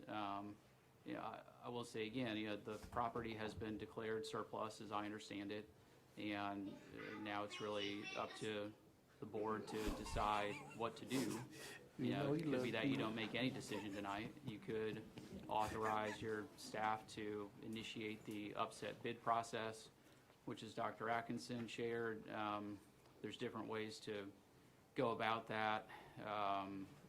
You know, seeking an appraisal could certainly help, but you might get an appraisal back that you don't like. That becomes a public record, and then it can be used for someone to try and negotiate, you know, a lower price. You could certainly engage with a real estate agent to help sell the property. You could do none of those things and, you know, come up with a opening minimum bid, you know, post an advertisement, put a sign up there. Once you get an opening bid, bring that to the board to approve to initiate that upset bid process, which, as Dr. Atkinson shared, you know, there's a notice that's posted, and then anyone who's interested has 10 days to submit a higher bid. I mean, the school system could even approach, you know, an interested buyer and say, do you want to start the bidding process? Do you want to give us an offer? And then bring that back. That's one option. Private sale is not an option except in very limited circumstances. That still requires the district to receive fair market value. The other options would be essentially an RFP process where you ask bidders to submit proposals. I mean, you could explore leases if you're interested as a board in exploring a leasing option. Again, that particular statute, that's for leases to another governmental unit. So if I'm sorry, I'm not as familiar with the area of the town of Plainview if we're interested. You know, certainly they would qualify as a governmental unit. You know, I think Dr. Atkinson, you know, I don't know exactly what your proposal is, if it's to initiate the upset bid process, but certainly it's for the board to decide and to direct staff as to what direction you want to take. Mr. Weaver. Mr. Rhoda? Yes, sir. Yes, Thank sir. you very Go ahead. much. Yes, sir. You said that the appraisal process could do us harm, right? You didn't say it in those, I'm not quoting you now, but you said something to that effect. It can't, right, I mean, appraisals can be expensive, so sometimes it's just not worth, you know, what you pay for them, depending on, you know, what kind of amount you're gonna get at the end of a bid or whatever disposal process you wanna use. And again, like with the appraisal, you know, I think I said, you might not know what you're gonna get, you might not like what you get, and then it becomes a public record, of course, anyone can ask for it. You know, and then if you put up an advertisement for more than that amount, and folks are saying, well, you yourself appraised it for, you know, this lower amount. Yeah, but we don't want to give anybody anything that's not good. We want to be fair with everybody also. So I think the appraisal would be best for us. You certainly can. I'm not saying you can't do that. Getting an appraiser out there or a real estate agent could certainly look at comps in terms of similar, commercial buildings that have sold recently to help come up with a starting bid. I mean, with the, if the upset bid process for the process that the board directs staff to use, again, like that, the way that starts, it just depends on how you want to go about it. You being administration, it could just be posting a for sale sign. You could do that. You could post a for sale sign, post an advertisement in the paper. You could set a minimum bid, and there's really a number of ways you can move forward if that were the process you were going to use. And I have another question also. There was another general statute on this, and you just gave us one of them, I think. I have one. I don't know what I did with it, but I think there were two general statutes on it. Dr. Atkinson, On leasing or on what in particular?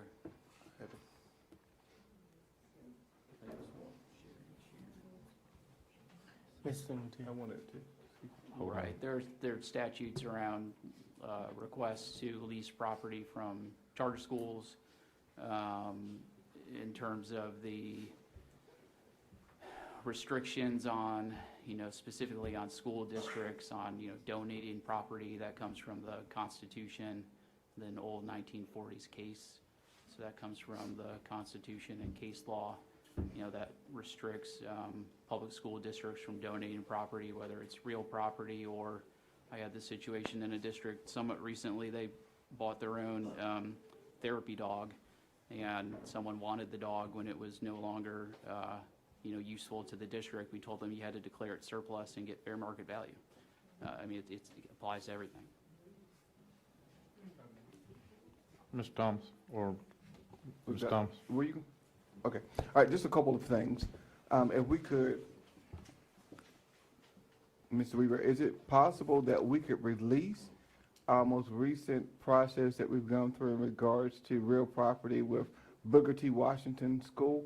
Could we release how that process worked and how another entity was able to acquire the property, not at fair market value?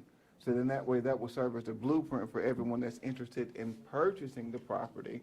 Second, so you're probably not familiar with that, but Booker T. Washington School, was that acquired by Bladen Community College? Which was another governmental entity, and do you remember what that property was sold? I don't know. I know it wasn't at fair market value. I think it's leased, isn't it? It's the lease. I think it's works through a lease and it returns back to the school system. if they Gotcha, so vacate it. there's a lease, thank you. Thank you so think that's the much. language. So there's a lease with another government, just seeing if we had access to that, that would be a blueprint if we wanted to move this.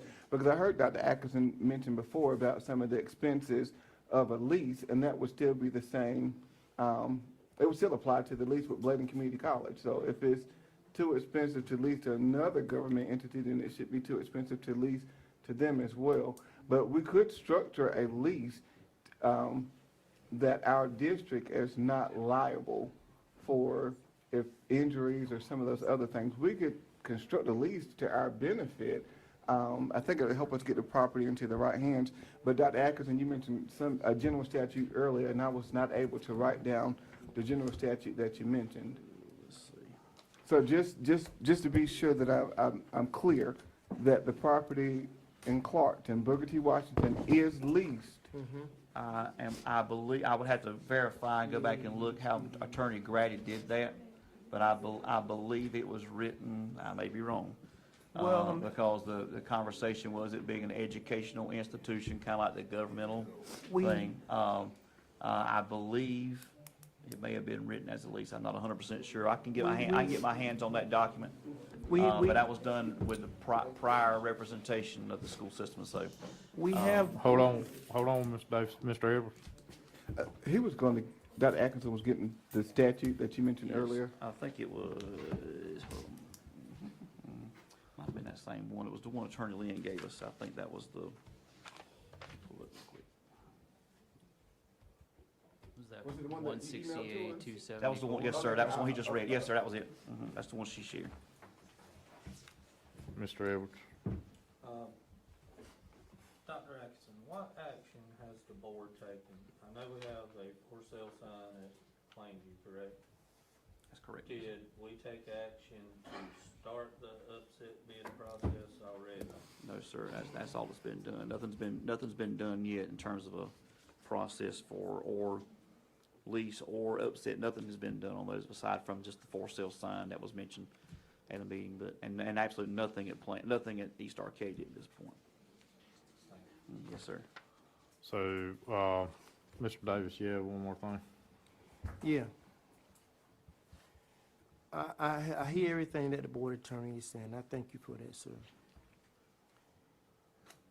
But we are missing, I think we're missing the point. The board has already offered the property to the county commissioners as required by state statute. And they have declined. So the property comes back to us. We as a board have already agreed to convey and support, well, I say support, scratch convey, to support getting this property transitioned over to the community of Plainview. And I think we should do the same thing with East Arcadia. And the reason why I say that is because who was the school built for? Who was it built for? It was built for the kids and the people in that community. And it should go back to them. If there's any way that we can give it to them, it should go back to them. It should not be taken, we don't need it. All it's gonna do is cause us a bill every month that we can't afford. We got money issues already. I'm not gonna go deep into that. But at the end of the day, let's do what the board has already agreed to do and get them the property, get them in the process, walk them through the process every step of the way, as we do kids when we cross the street. Walk them through the process and get them the building. It's theirs. It was built for them. That's the reason why we built Tar Heel School, to support that community. Why are we sitting here wasting board time, consistently talking about every other aspect out there, but what we have agreed to do? And I thank you, board attorney, for giving us that information and answering the questions that were asked, but it's their school, and it's their school. We've already taken the school from East Arcadia. Let's do everything we can to get it back into their hands so it supports that community and the kids and the people in that community. As long as they're not gonna do anything that would make us have a bill every month where we got to turn around and pay them a large sum of money, as if they went and started a charter school, another private school. Now we got kids going in that area, going to that school instead of going to Bladen County. That would be stupid. Now, we don't need to do that. But at the end of the day, if anything that they can use that building for to support that community, both communities for that matter, we need to make sure we support them. Mr. Rowe. Yeah, I got some kind of, It's too simple, man. charter school facilities,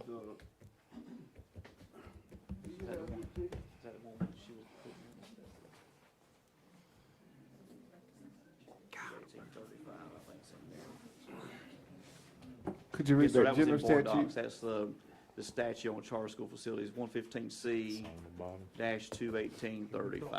Talk about charter school. And that deals with the charter and lease for the charter. Mr. Edwards. That's in board docs. I think we kind of jumped to discussion before we got a motion. I'd like to put a motion on the floor to table 9.2 until we can further discuss the direction of the board. Got a motion on the floor to table 9.2. We get further discussion, further information. I got a second. I think we've had a lot of discussion. All those in favor by signifying by saying aye. Aye. All opposed? Opposed. Motion carries. How's it Chairman. here? We got 1 and 1. We got 1 vote for and 1 vote against. He's the only one that said Dennis for. voted, I voted. Oh, you did? Yes, sir. To table. So, You did vote to table. Table, yes, sir. right, so when we're saying we're tabling this, we're not, taking any action on No, this. sir. If we're tabling, we're no action. So we're moving it to, we can get further discussion and further information. And then what Okay. I'm gonna do too is, reach out to Attorney Grady's office, I'm just, and We'll get a get copy of that document for And- Booker T. Okay. Mr. Senator, Yes, sir. are we gonna, just for the public's information as well as ours, we're gonna table it Yes, sir. until when? Our next We don't have a meeting board, will we don't have a be, meeting next month. Next regular meeting's in August. in August. Right. Yes, sir. Now, in retrospect to that, I really think we as a board need to rethink that, because at the end of the day, to August, we're already starting another school year. We're starting another school year. And the kids, I mean, and the community does not know where they stand with that. Can we even, if we need to, have a special call meeting for that? So we can get that answer to that question prior to August? I'd be willing to attend. Yeah, that can be done. I mean, You we, can always call a special call. we can always call a special call meeting. Well, I Yes, make sir. a motion that we call a special call meeting as early as possible so that we can get them the answer that they need, so they know what to do, and they can get the ball, we can get the ball rolling and help them get this across the table. Does anybody disagree with that? Okay. I think in order to get more information, and the idea to table it, obviously, is so we can get more information, more detail. We We can get the speaking of- information out about, We speaking of the thought timeline right about- now. about, the school in question that that BCC is leasing from us, so we can get that information out, so we can read through it, so we can all have all the Okay. information that we have. Thank you, So, sir. But the board, So- the board attorney at that time was Mr. Grady, and he's well aware of it. It's just a matter of pulling it up and tell us what it says. And then we confirm that with our board attorney as to what it states. But at the end of the day, it's not hard. And why are we making it hard? I don't understand that. All we need to do is have a special call meeting and get the information, have a special call meeting, come back and get it across the table for these communities. If they're leasing from us, our further is man to have the records of it. Well, I mean, I know they're leasing it. We just got, we want, we asked that the information be provided. So I Right, think so, that's what we, if we could have the full lease, between Bladen County Schools and Bladen Community College. So that way, if we do want to move forward with the lease of Plainview or with East Arcadia School, we can structure it the same way. Exactly. but we can make a decision on the special call meeting. I think they Yeah. should I be- think the decision has already been made. Charter schools. So, I think the decision has already been made. We agreed as a board to do whatever we can to help them get the building. well, I think we've been trying to do that, yes, sir. Okay, so then the only other part of it is getting the lease and make sure we do this same as that one as much as possible. I'm sure there might be a few issues or there might be a few specifics, but at the end of the day, get it done. And we can stop talking about it or making up excuses as to why not to do it. Or entertaining other reasons or the other ways to get it done another way. Is anybody don't agree with that? Go ahead. Mr. Russ. I don't think anybody on this board wants to sell it to just anybody. I think everybody on this board wants each community to have the school. I know I do. I do too. I don't want it to I sit do. there and rot.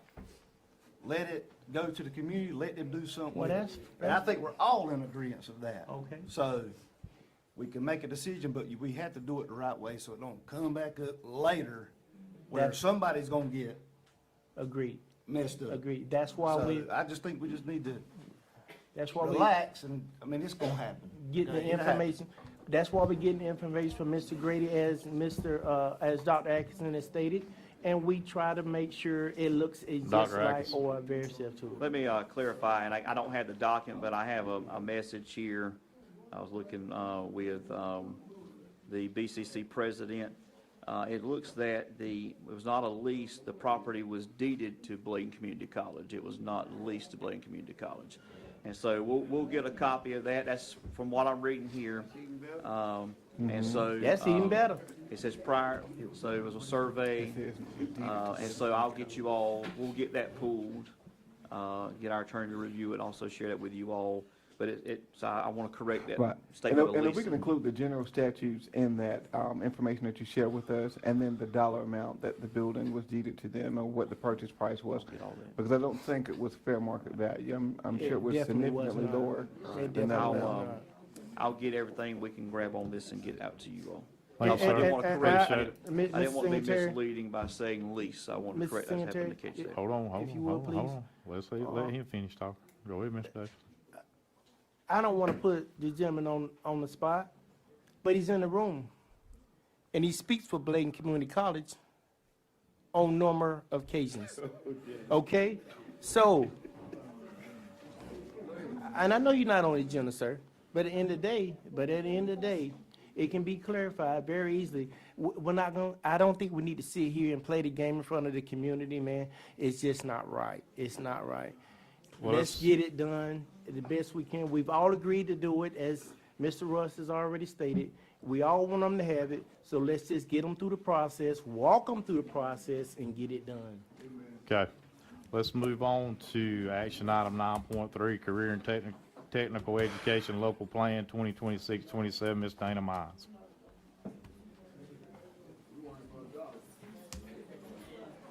I'm glad you said that. We want it for $1. You don't, we can, that's it, we can do it. Yeah, exactly. As long as we ain't end up paying the daggone bills, the insurance, or if something happened to it, we lose it all together. That's crazy. Ms. Miles? Good evening, board members. I come before you tonight to request the approval of our 2026-2028 local application for career and technical education. I will summarize this document because a lot of it was covered in a previous meeting with the county commissioners, that joint meeting. So first, it goes into the purpose of a local application, and then it goes into what a comprehensive local needs assessment is. Our CTE pathways are listed next. And then if we go to the bottom of that document, we go into how we actually educate our students on career and technical education. We start in 5th grade, and in middle school, our students begin taking CTE classes. They develop a career development plan, and that becomes implemented after they leave 8th grade. We do various career awareness events. In high school, students start taking their CTE classes in their chosen pathway. That's based on their CDP, Career Development Plan. And it's just general, regular CTE items to include career and technical education, CTE organizations. Next, I'm going to jump down to the work-based learning opportunities, because that's an opportunity to expand on what we're doing this summer. Starting June 15th through July 31st, our work-study students will begin working for Bladen County Schools. We have 8 work-study students, and from day one, since they got their application in their hand, they began learning employability skills. We're very excited about those students coming on board. We are on track to offer 40 internships and pre-apprenticeships this summer for class credit in the fall for our students, and that we collaborate with local businesses for those work-based learning opportunities. The next section is pretty standard. It's how our students earn post-secondary credit while they're still in high school, and that's primarily through BCC, Bladen Community College. The next portion is our recruitment, preparation, retention, and training. We follow the prescribed Bladen County Schools model. We do career fairs, recruitment on the webpage, etc. Preparation, our students go through the regular Bladen County Schools new teacher orientation. However, they do a specific content area induction through CTE, through DPI. Regular retention practices according to Bladen County Schools. And then the training is usually content specific because we have a large range of content areas within CTE. The remainder of the document is just standard NCDPI assurances and debarments, and that's what I'm requesting your approval for tonight. Get a motion on the floor to approve Career and Technical Education Local Plan 2026, 9.3. I make the I got a motion and a second. Any discussion? Yes. Mr. Rhoda? I don't want to mess with you like that, but when we gonna get all those mechanics back in plumbing? Auto mechanics and plumbing. We need them in this county. I wish we could.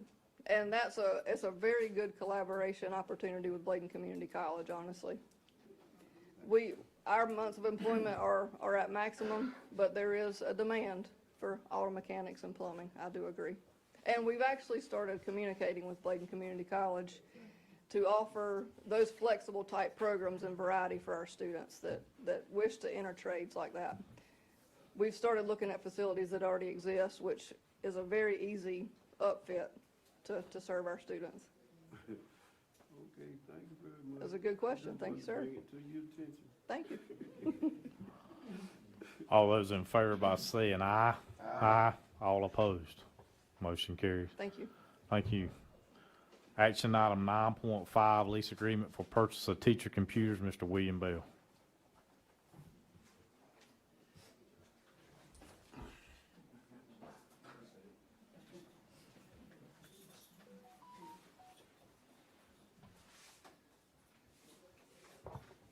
Good evening, Chairman Singletary, Superintendent Dr. Atkinson, members of the board. Tonight we'll be sharing information for your consideration. My recommendation for our teacher laptop refresh for their teacher devices. Right now, their current devices, we've had them over 4 years, going close to 5. They're outside their warranties, and they struggle to keep up with some of the application websites that we ask them to use in the classroom. The recommended device is a HP Pro 4 laptop. It's 14-inch screen. It's provided from Netcom Business Solutions out of Fayetteville. It's a decent upgrade from the device they have right now. It should keep up with all the demands that we're going to ask for them to use that device for. We have two options. The option that I'm going to recommend is the 3-year tax-exempt leasing option with a $1 buyout. The outright purchase of the devices, we're looking at purchasing 320 devices for all our teachers, is $252,784 for outright buying all the 320 devices. For our annual lease, it's $83,685.12. That annual, both options come with a warranty. Netcom is based out of Fayetteville. They have a pickup and return warranty. They also integrate with one-to-one. If you don't know what one-to-one is, it's our asset manager, where they will actually go in, update our asset manager, and return the device, and we'll be able to get it back out to the school. So if I may ask, is that we turn in one, we get one? So it's a repair. So they'll pick it up, take it to their depot in Fayetteville, repair it, bring it back. No shipping cost to us. It's a quick turnaround. And it's like a new computer? Yeah, well, I mean, it depends on the damage of the computer. Right. I'm And, saying, in best case scenario. Yeah, best case scenario, I can go through the leasing. I don't have the warranty right in front of me, but usually in those situations, if the device cannot be repaired and so put on a warranty, usually it's a device replacement. Right now, I'm gonna turn it over back to Dr. Atkinson. So, Chairman Secretary Board, we are requesting approval of the lease for the teacher devices with Netcom for a period of 3 years with a $1 buyout option. We'll get a motion on the floor to, hold on, let's get the No. motion. and You let's got a get question second. before the motion, I believe. Well, let's discuss it in the discussion. I mean, we're discussing before we get to the motions, and when we can do the discussion in the discussion part, so. Can we get a motion on the floor to approve 9.5 lease agreement of purchase of teacher computers? Motion to approve 9.5. Got a motion on, I got a second. Any discussion? Mr. Thomas? Thank you. All right, so, Mr. Bill, if I'm looking at this correctly, please help me understand. You said the longevity of laptops is typically, well, you've had these for 4 years. the lifespan of a laptop is about how long? 3 years? Typically it's about 3 years. 'Cause, I mean, there's constantly new upgrades. The laptops coming out every year. Also, with the demand of some of the AI and some of the higher level scripting that's going on in the websites, the current device, just to give you a comparison, right now has 4 gigs of memory. If you don't know what RAM is, that's what your operating system uses to display your information from the websites that you pull or the applications you're using. So right now, we're putting a high demand on these, on the current laptops, which only have 4 gigs. The recommended laptop that I'm recommending for the teachers has 16 gigs. This will way outperform the current device, and it will be sustainable until the lease is up, we decide to do a refresh, or if we decide to do the dollar buyout, you know, that device will be good for a lot longer than the current device that we have right now. I can tell you with the current device, we're having to, whenever we get those in, a lot of times our main complaint is that it's slow. It's slow because that process is being eaten up. There's only 4 gigs of RAM to do all that processing, and we're asking these teachers that access websites, and we're asking them to display on their clear touches. Now, if they're using the Wi-Fi, using Collage, if you can see those numbers and letters at the top, that's Collage. If they're using Wi-Fi, that eats up a lot of processing. So that computer slows down, videos stop, buffering, and we've all experienced that. These new devices will eliminate that. Hopefully we'll eliminate all that for our teachers and allow them to be able to, you know, go in with a device and not have to worry about instruction being interrupted because their device is just slow. So why do you think HP, man? Why we went with HP? Price and the availability, the local availability of the warranty process, and for their device, we looked at several different devices. CDW offered a Dell 14 similar device. They all, I think the unit price for this one, let me look at my notes. $740. I think the unit price for a similar device was around $9 something. Yeah. So the price point was good. I know I talked to the director at Robinson. They decided to go with HPs as well. They've gotten good service out of them so far from everything I've heard about them. Our techs are familiar with window products. We are set up to house window products, manage Windows products. So it'll be an easy assimilation to HP. Okay. Mr. Thomas. All right. I didn't get a chance to finish. If we look at the annual cost of the lease, it's $83,685.12, correct? Yeah. If that's over the course of 36 months, 3 years, when I did that calculation, I'm coming up with something a little different than what's on the screen. It totals $251,055.36. If that is true, unless this is discounted, then the cost to lease versus purchasing is only about $1,000.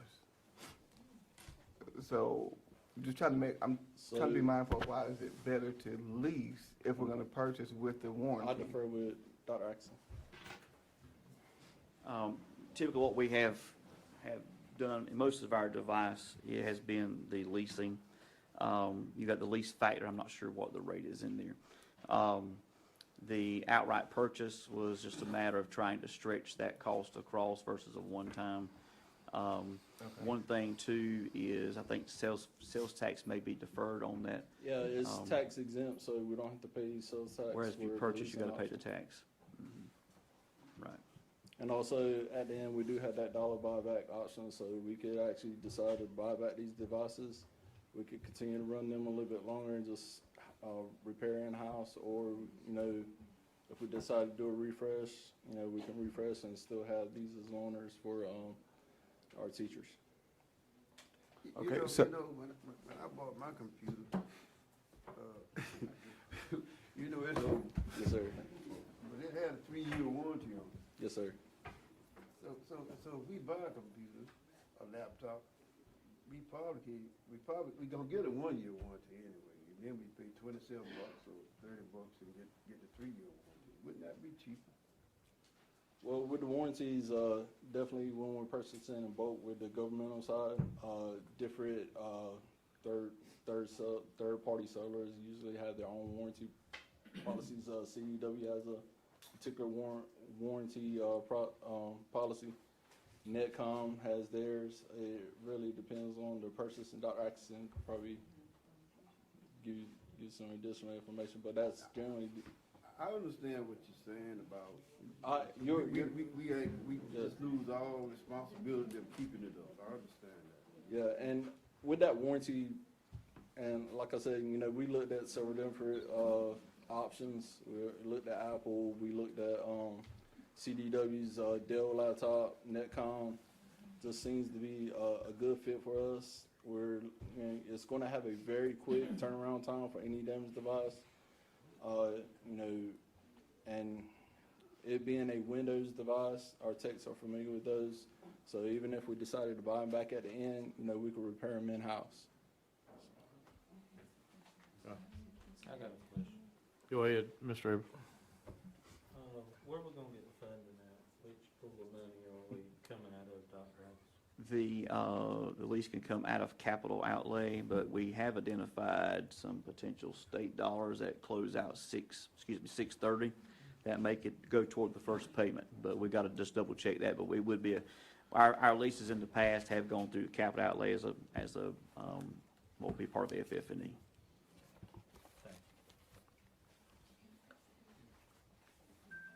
Mr. Bell, you good? I'm good. Anybody, any other discussion? So we got a motion, a second, and discussion. All those in favor by saying aye? Aye. All opposed? Motion carries.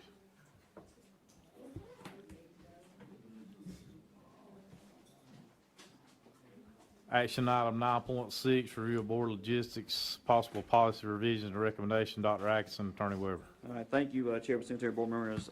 As we had shared, there was some discussion about looking at various parts of our board agenda, time, et cetera.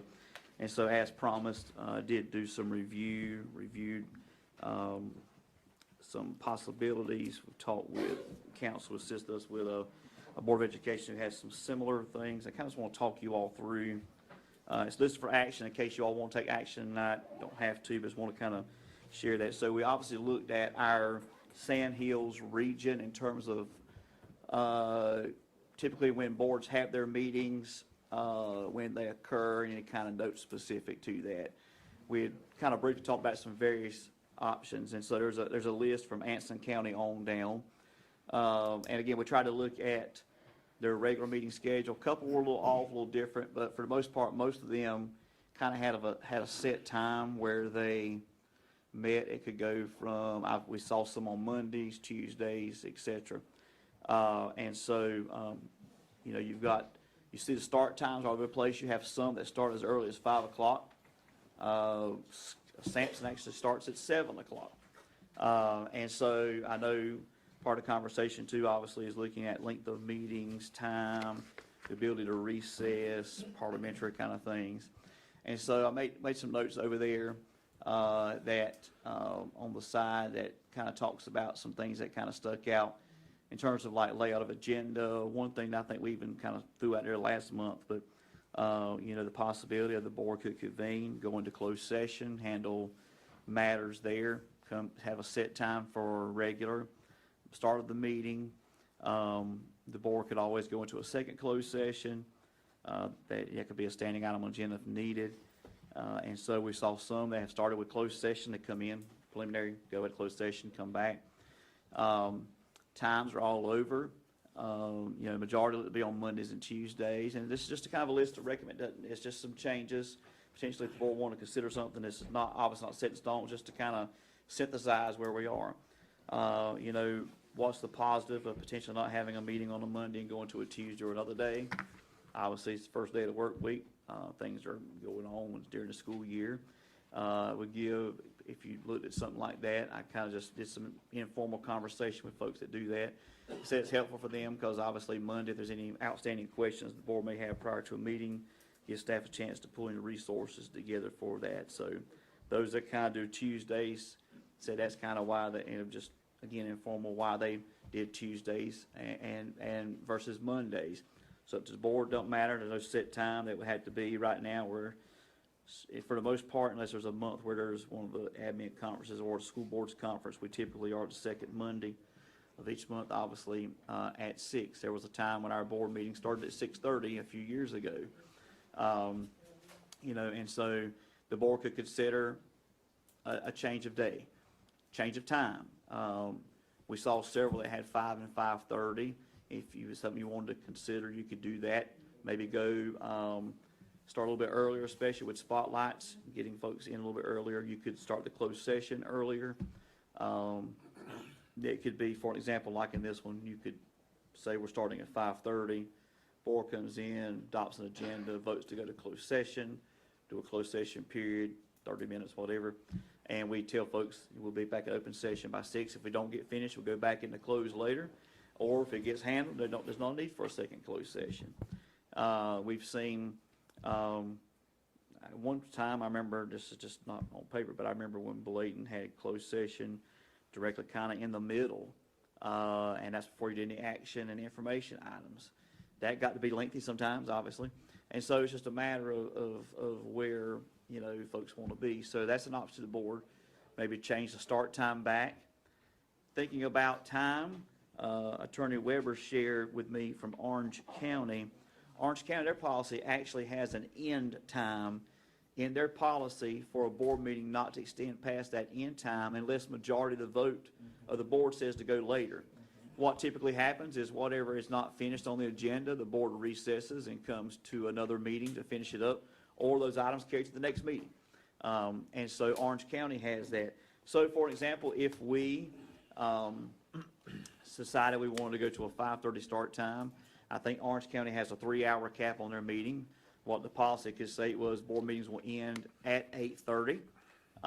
If that's something the board want to consider, like Orange, that you could do that. Obviously, the board reserved the right by majority to vote to go longer if you needed to. But that would allow time, we'd have a set time, we would try to work the agenda through. The boards, the question was asked about boards that would do maybe a second meeting. I know Scotland calls it their committee of the whole. Cumberland sometimes has a second meeting, but it's essentially their board, it's unique, their board committees meet, but all board members are present, so everybody hears everything. It's just that committee is taking any actions. And so that they may need, because then again, that would be like where a board may have delegated action to like the board says, okay, we're going to delegate the personnel committee to make these decisions, or, boards, but you think about Cumberland, it's a relatively large LEA. Those take quite a while. They set aside, they come, so I think they start that morning and go throughout the day. That's how, typically when they've had a second meeting. Scotland's is somewhat similar, but the rest of them, for the most part, unless there was a special call meeting, had the one. But again, the option is there if the board decides to modify policy, that you want to set an end time, just have a goal. You can always vote to say, we need 30 more minutes, let's just stay here and do it, let's vote, and we do it. You have flexibility in the agenda. One thing in terms of thinking about flow of the meeting, obviously in policy we have there's a policy on parliamentary procedure. We have it's a very small paragraph that says we'll follow Robert's rules, etc. Other thing Orange has, it actually outlines a lot of those actions for the board to say, in terms of like motion, how debate is handled, etc., things like that. And so another idea too to consider is the board to expand its parliamentary procedures document to kind of cite the time, talk about how you want to handle certain things that where Roberts may give options. Attorney Weber and I talked, it might be where if that's something the board's interested, obviously he's had training in that we could do a board retreat to kind of work through that parliamentary, so we're all having an understanding of how it flows and, create those norms and that kind of thing. So that's a possibility. I know we had even talked about maybe at some point trying to have a retreat to maybe even look at some things like this. That would be a possibility to dig a little deeper into those processes. You know, and according to Roberts, and I'm not an expert by any means, I'd love to benefit from a training as well.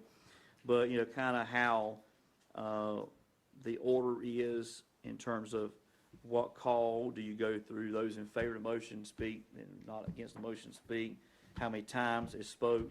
All that's guided in Robert's rules, and it would just be a matter of, you know, the board would have flexibility to outline that. So, you know, I guess any kind of combination of, you know, laying out, these are our norms in terms of parliamentary procedures and anything we want to do as a board, to consider even possibility of maybe changing our time, setting a time limit. That would obviously require policy change. Right now, there's and again, I just took our current policy, Mr. Bill, if you'll scroll up a little bit, and I just added, just for illustration's sake, we'll go on up, keep on going for me.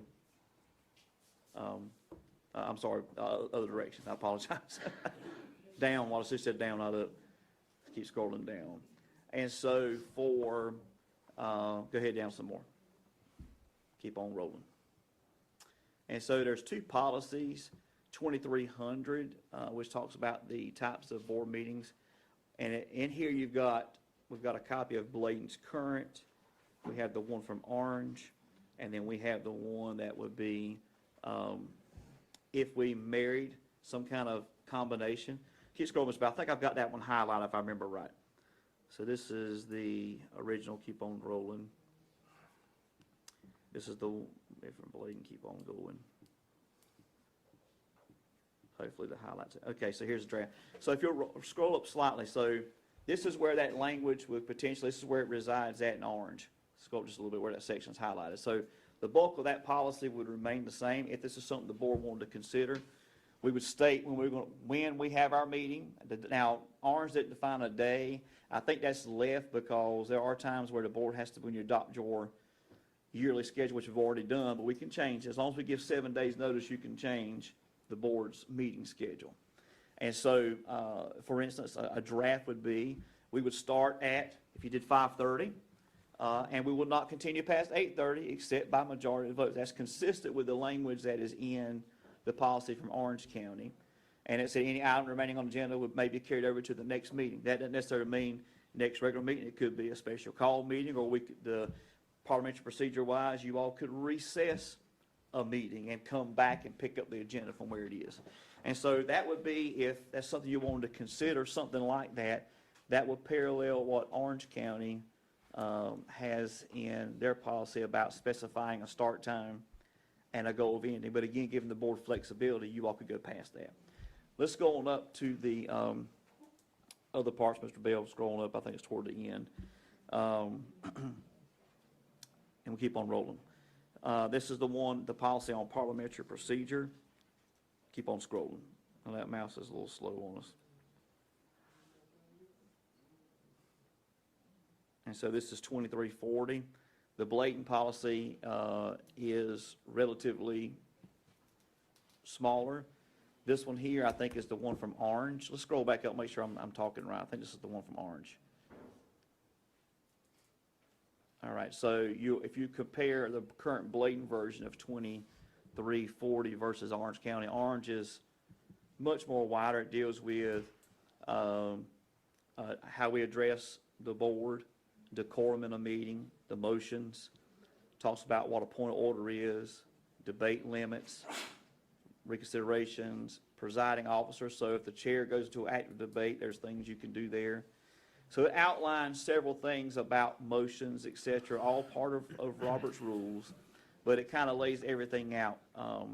And so types of procedural motions, which to adjourn, what's required, recessing, if there's someone that says we're not following our agenda, what that call is. So it's all these various things that would be, that's already in basically Robert's rules. It's just a matter of laying them out. I'll pause for a moment to see if board council wants to add anything, but again, it would, we would look at, if this is something y'all are interested in, kind of spelling out that as a possibility. Again, as in Robert's rules, but I'll yield if council has anything to add. That's just some options for the board to think about. I do not have anything specifically to add. I'm happy to answer questions.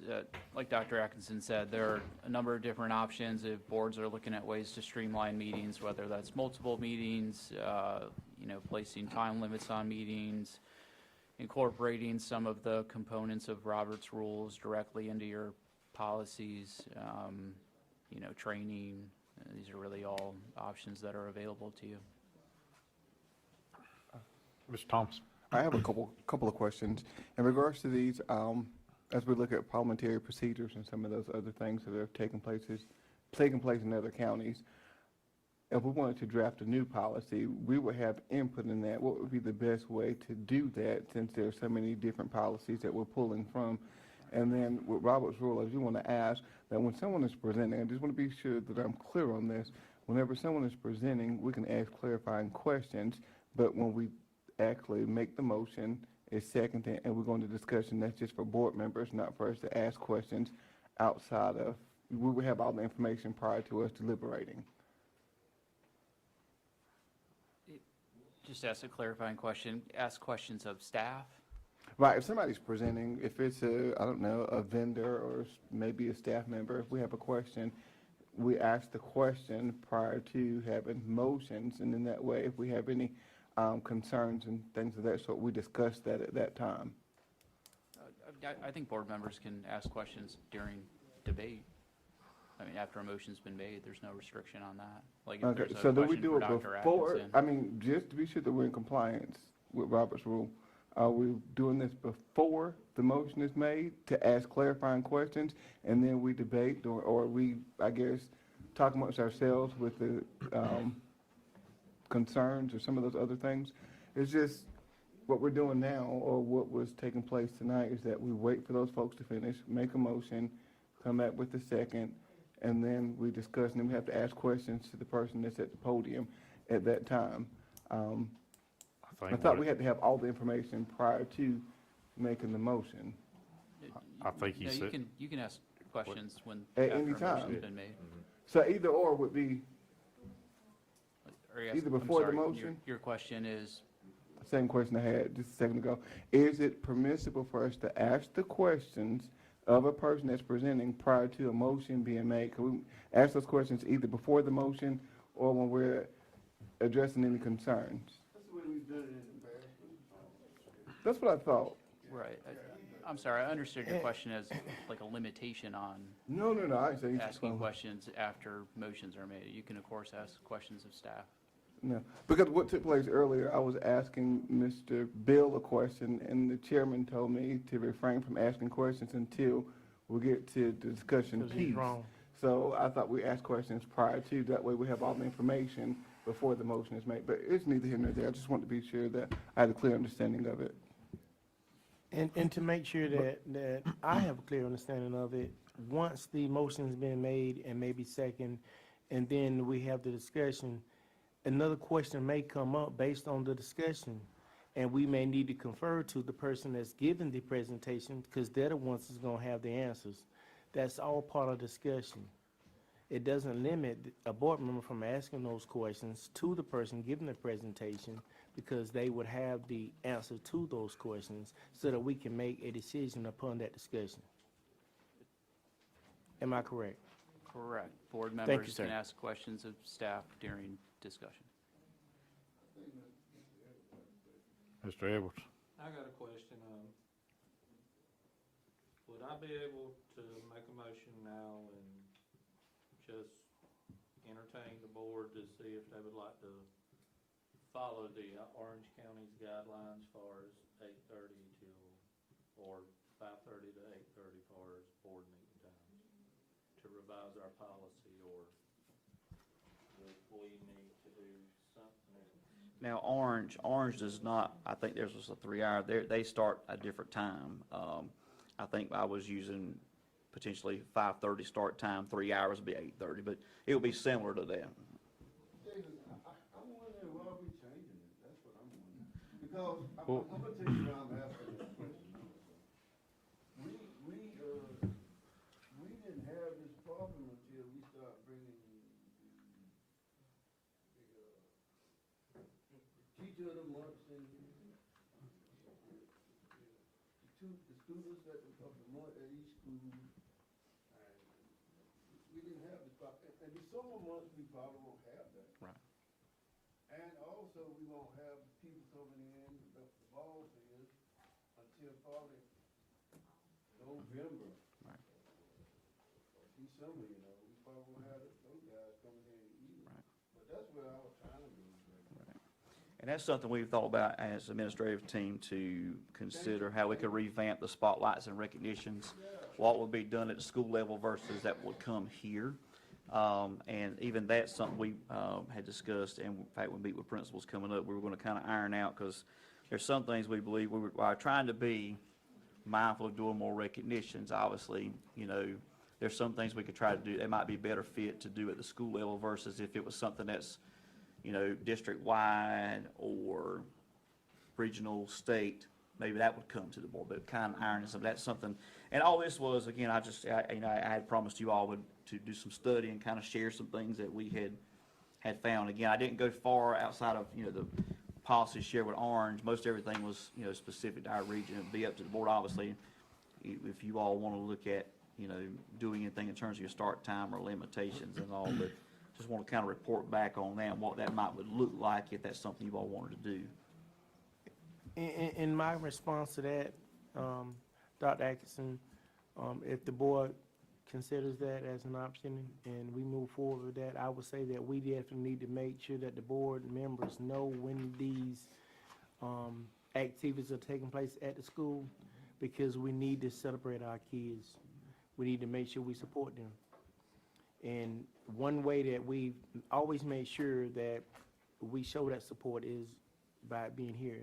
But if it works better for it, having it at the school, because obviously there's more parents that can show up for those events at the schools, there's more room, I'm not against that. I just make sure that the board members know when and where they're gonna be held, as well as the parents.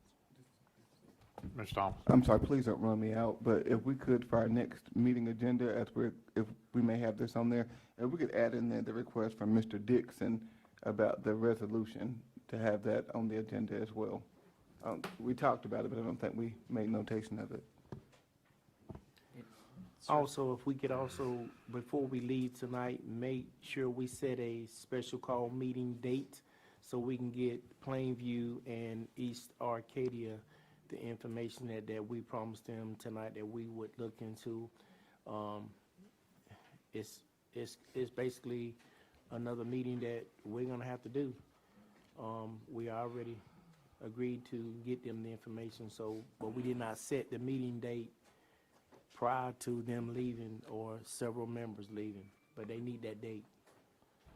So at this time, 9.6, what's the pleasure of the board? Mr. Chair, if I could Yes, answer sir. Mr. Edwards' question, can a member make a motion to, I think it would be approval on first read, right? Your practice is to have revisions sit for 30 days or until the next meeting to approve the superintendent's recommended revisions to policy 2340, and what was the other policy number? Parliamentary, let's see. That's parliament. So, yes, a member could make that motion. I believe, Dr. Atkinson, is that part of your recommendation for the board to take action on those tonight? Well, actually not necessarily tonight. It was just, I was charged with reporting back where we are. And that was just kind of some potential options and what a policy would look like. And we listed it as action in case you all want to do something tonight, whether that be you could go any kind of way. It would have to be, if you did something in kind of adoption tonight, obviously it'd be first reading, but you all may say, you know, direct me to, or council and I to work. You may say, let's have committee with council and I work, and go ahead and do it. That's why it's kind of open-ended, just because we're just reporting back what we had shared that we were going to do. We'd say we'd examine board meetings around us, and you know, anyone that may would have any kind of policy that talked about maybe length of meeting, things like that in terms of order, start times, et cetera. So that's basically what we're doing here tonight. But rather than necessarily listing as information, we did it as action in case the board wanted to give us some direction without having to change the agenda, although we had to change the agenda already.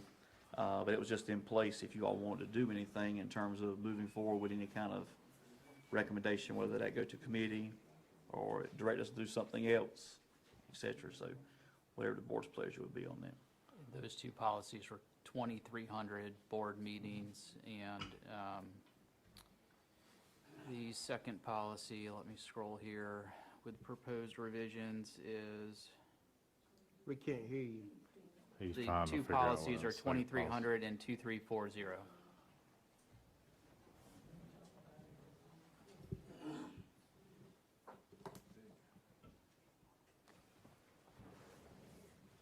I would like to make a motion, Chair. I got a motion on the floor. And that would be to go forward with 9.6 with policy revisions to 2,300 and 2,340 concerning a 5:30 to 8:30 p.m. start finish time, unless it's otherwise voted by the board to continue on.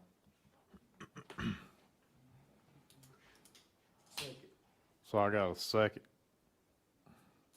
Any discussion? Yeah, I Mr. Thomas? Thank you. I want to point out, I definitely understand the need to have constraints on the meeting. I don't know if the 5:30 to 8:30 or just any meetings at 8:30 will allow us sufficient time to go through everything. Just want to remind the board members that we are public servants and we are also paid to serve on the Board of Education. And so, how dare we say we want to limit our pay? I mean, we want to be, if we do that, we probably should consider altering our pay. Exactly. Probably need to restrict our pay. Go ahead, Mr. Russ. I have Hey, something y'all- to say, any- Hold I have on. something to say. Mr. Russ? Mr. Russ? Yes, sir. I got you coming next. Oh, Yes, sir. I thought you said road. No, sir. Mr. Russ? Henry did say that the board could vote on to extend the meeting, correct? So it wouldn't be just to 8:30, that's just a roundabout time. So if we wanted to extend it, we could vote to extend it to 10, 11 o'clock, whatever needed to be done. So it's not 8:30, so that, I just want to make that clear. Mr. Rhoda? Well, if we're gonna extend the meeting, then why even set a time? I mean, we got a lot of problems here. We got a lot of problems. Our schools, we need to come up. And we need to talk about a lot of things. And we need to talk about those grades, those in the grades. We just shouldn't put a time limit on what we need to do. Mr. Singletary. Ms. Thomas? All right, just to Mr. Russ's point, we, based on the policy, we do have the autonomy to go in and vote to extend it. But theoretically, that sounds good, but in reality, we have seen where we've asked for certain things and that's not passed. So I think that I want everyone to be aware that if this does pass, that we will definitely be at the mercy of other individuals on the board who may not want us to be lengthy in speech or to discuss certain items. So just be mindful of that. Mr. Davis? I'm in complete agreement with Mr. Thomas on that, because we have seen in the past where certain individuals have tried to, per se, stop other board members from relating their mindset and their opinions on things. And I don't think that that's right, because we are servants of this public entity, and we need to make sure that we are expressing and considering and fighting for every single thing that we discuss. That's the reason why the agenda is made. It's not just some things that we think of throughout the week and say, hey, let's talk about this. These are things that are an issue that have to be discussed and need to be emphasized on. And every board member, and when I say every, I mean every board member, has the right to speak and no one should be trying to prevent them from speaking. As these things are highlighted here, we know, and let's just be truthful about it, we know what has taken place in the past. And it's caused some of these issues is the board meeting going longer than it should because we can't come to a decision. At that point, after we discuss it, what we probably need to do is, after we discuss it for a certain period of time, let's move it to the next board meeting. Because we didn't come to a decision, let's move to the next thing. After we discuss it for a certain period of time. But because that does not prevent the board member from expressing his views or his points. He just has to carry it to the next board meeting, and maybe they can shorten that speech or that point to get their point across. But we don't need to be using our position or I wouldn't even say power, because there's not one board member on this board that has more power than the other. It is what it is. We basically get paid the same thing, and it ain't nothing to cry about. I'm willing to give the money away almost. It is what it is. Matter of fact, I had that discussion with one of our district employees. At the end of the day, let's just do what's right and be fair to each other as board members, and let's do what's right for the district and for our children.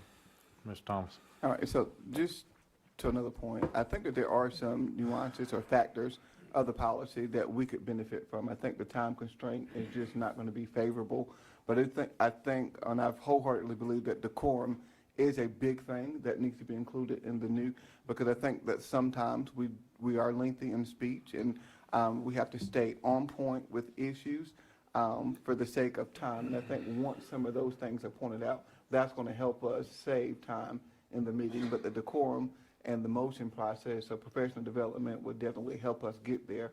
But I think we'll do a disservice if we have a time constraint. It would be great if we said we could leave at 8:30. I really would. I want to agree with that, but I don't think that we will cover the business. That would be a selfish act. This might say, well, I'm sorry. That would be a selfish act on my behalf, I think. All right, so we got a motion on the floor. We got a second. We had discussion. No, I still want to discuss something. All right, go ahead. We need to be way more efficient on these meetings. I've had plenty of people throughout the county come to me. They've seen the argument. They've seen board members getting up, walking out, just carrying on these meetings very unprofessional. I think if a time limit is put in place, I think more people will do the research, come to the meeting, we can handle business, drive the school forward, make the proper decisions. It's not being done now. If you don't believe me, go back and watch some of the videos from the prior meetings where it has been very unprofessional. I think it's good to have decorum, a gentleman's agreement. I have not seen it work. I think there has to be guidelines for this board to function properly for the kids, the staff, and everyone in Bladen County. If I may, Chairman, yeah, I was done until Mr. Edwards spoke. And so he did mention that there are a lot of individuals in the community, I think, or the county, that have reached out to him about our meetings. And like so, I've had several individuals to reach out to me regarding board members who are disinterested during board meetings. They don't make any comments.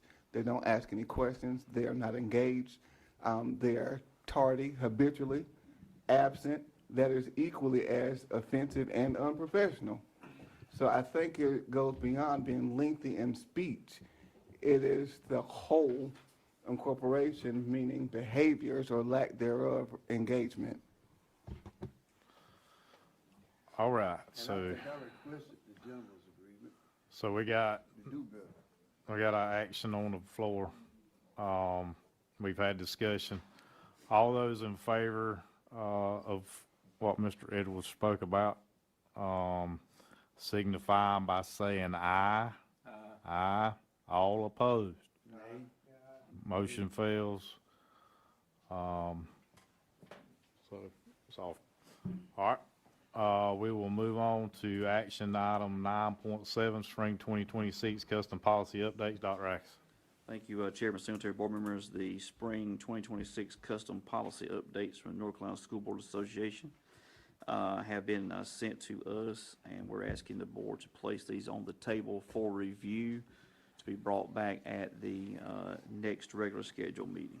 Can I get a motion on the floor to table action item 9.7, spring 2026 custom policy updates to the next regularly scheduled board meeting? Motion to table 9.7, spring 2026 custom policy updates. Second. I've got a second. Any discussion? All those in favor by signifying by saying aye. Aye. All opposed. Motion carries. Action item 12, board comment. I got a comment. Yes, sir.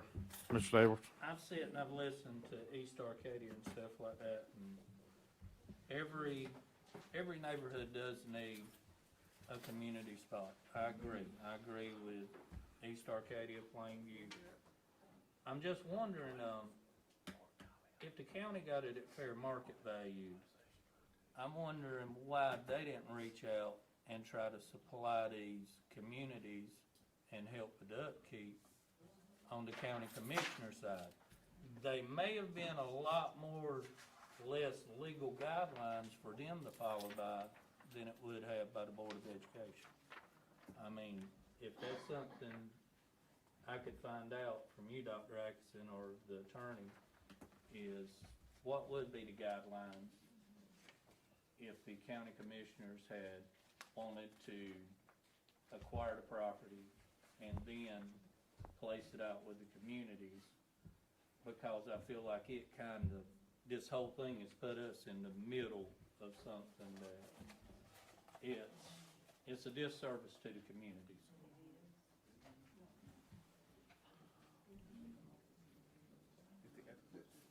No, he was just wanting to get some information from Dr. Atkinson as to what would happen if the county commissioners had said, hey, we don't want to commission the property back to the Board of Education.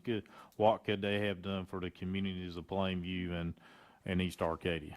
So we're asking for clarity from the county commissioners. Had they said, hey, we're going to keep the property, what could it have been a different perspective from the county to the communities compared to pushing it back to us? Is there less legality from the county to the, so that's why he's asking that question, to gain information from the county commissioner. I was going to say, just to add. Mr. Thomas. Well, that you nodded at me. Okay, so if, Mr. Edwards, there may be a possibility that if we are in a lease or something of that sort, the county commissioners may assist with the upkeep of the actual facilities. And so that won't be as much of a burden on the actual townships or good local government that we may enter a lease in. And so there may be some dollars. I don't know if we're struggling to get dollars. I don't know if that is going to be feasible. Another thing, I want to say, with board comments, congratulations to the class of 2026. Graduation ceremonies were absolutely phenomenal. It was a pleasure to see those children, those young adults who have gone through 12 years of education, to see them graduate and receive their diploma. Some will go off to college, some will go into the world of work, some will go to get a certificate or some specialized skill. So I wanted to give a shout out to those individuals, to our faculty, staff. The ceremony this afternoon, I thought that was really, really nice. A lot of folks who are retiring, who dedicated a good portion of their lives to education. It definitely is not unnoticed.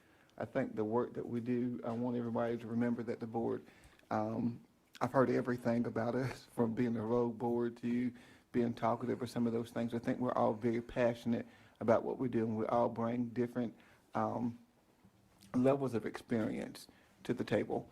And so with our background, I come from education, and I've taught classes. I've been in administration and higher education, and so my thing is to have a clear understanding. And that way, whenever I ask folks, I want to insult anyone's intelligence. When I said, do you all understand? That's that's the way I operate, just to be sure that everybody is clear. If you all give me the signal or the wink, I know I'm moving in the right direction. And so I just want everyone to know, I think that we made a lot of ground today. I think folks know the legwork they need to leave here and do in regards to acquiring the property in East Arcadia as well as Plainview. I think that the board, as lengthy as the discussion was, we accomplished more on tonight than we have since we did the letter of resolution. I think that was June the 9th of 2025. So that's been a year ago. So kudos to the board. I think that we're all on one accord. And I want everyone to understand this. With our board, there are very few things that we all agree on. And I can count the times on one hand that we've all agreed on anything. But we have agreed on putting the properties into the hands of the people in the community. We've said that numerous times, and I think we made a lot of ground on tonight. But it's not going to be just the board. We need you all. We need everyone. I'm not talking to you. I'm talking to everybody in general. We need the folks or the powers that be to go out and to do the work and move very, very fast. Very, very fast in getting these things. So Ms. also another Singletary. invitation. We hope that everyone comes out to other board meetings Ms. as Singletary. well. Maybe that's how we got things to do. Ms. Singletary. Mr. Davis.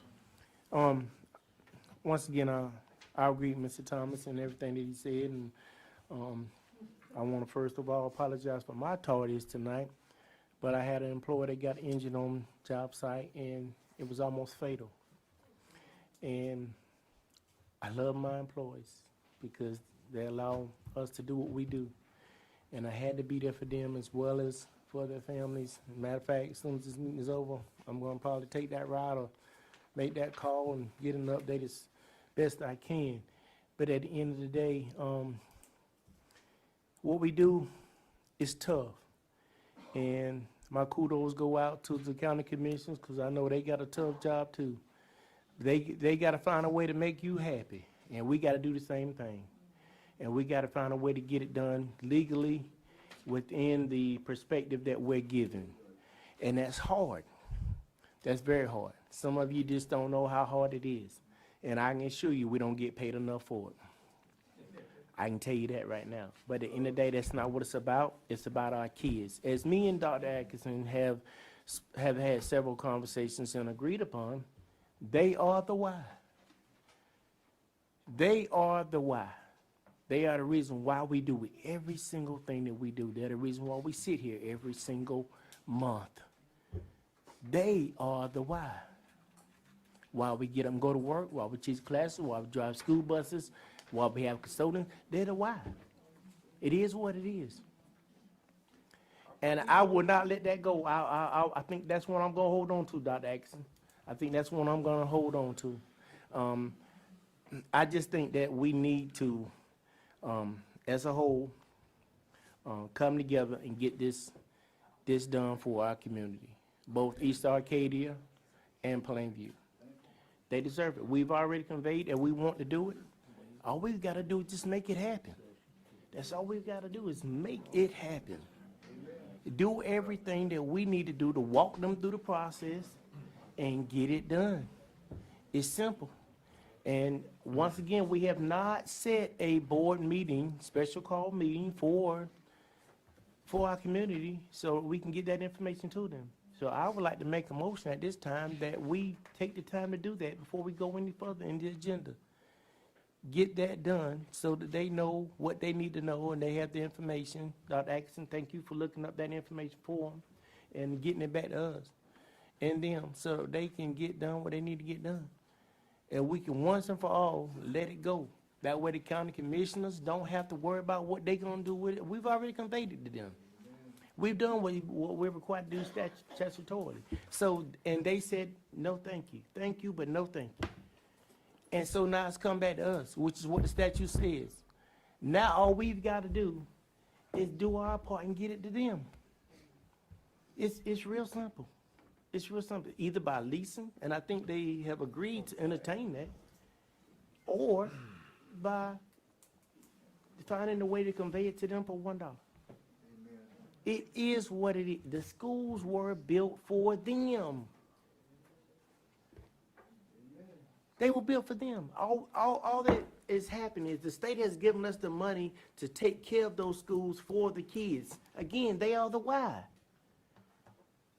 So when we ask the state, why are you sending me millions of dollars? Because of them. So you can take care of them. I mean, it makes sense.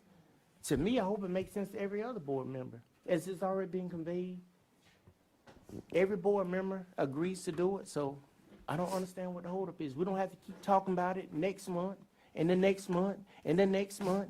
School will be started, we still won't have it done. In the meantime, we're still paying insurance on this building and ain't getting nothing back for it. That's the cost to us. Mr. Rhoda, did you have something? Yeah, I just wanted to know, Jason was saying something about scheduling the Title IX training. I was just wondering, did he ever get started on that? That's, I'm sorry, before we move to that, thank you, Mr. Rhoda, for that, but once again, we have not set the date for the meeting. Let's stop overpassing that, and can we please, as a board, come together and set a date for this meeting? It's the third time we jumped over it. And I made the motion, and it's like, no, you don't hear what I'm saying.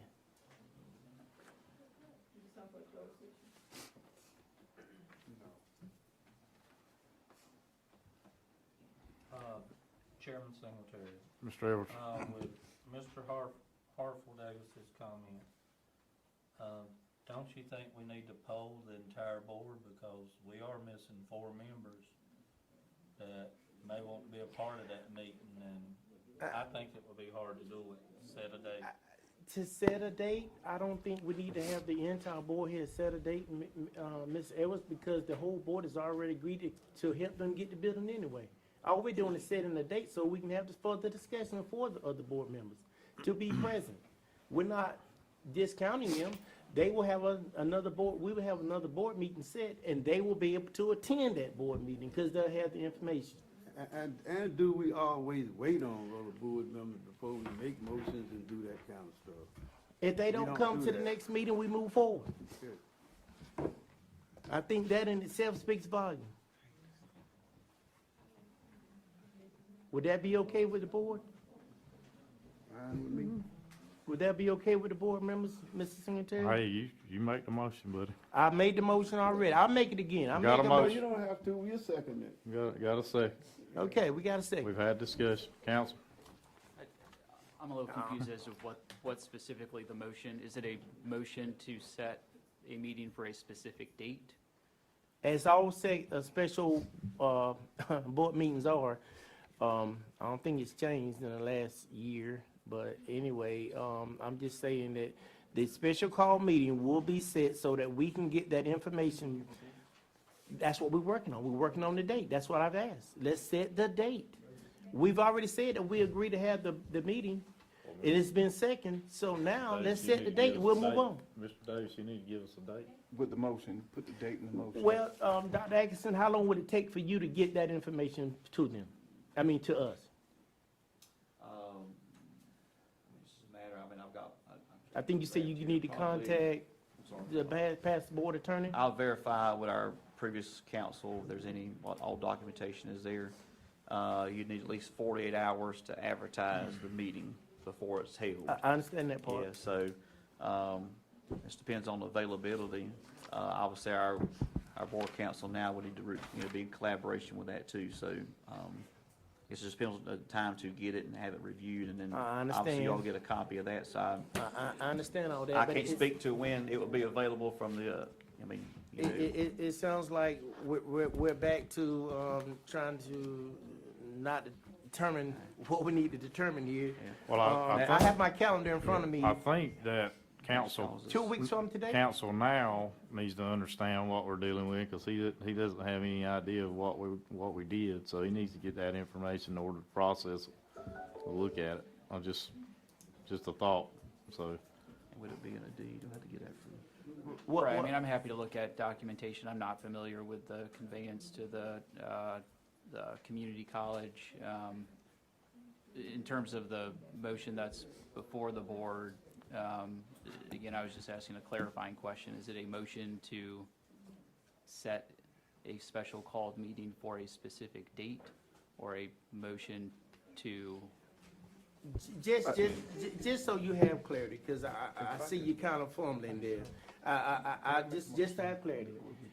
Being respectfully, Mr. Thomas spoke about the same agreement that Blaine Community College had.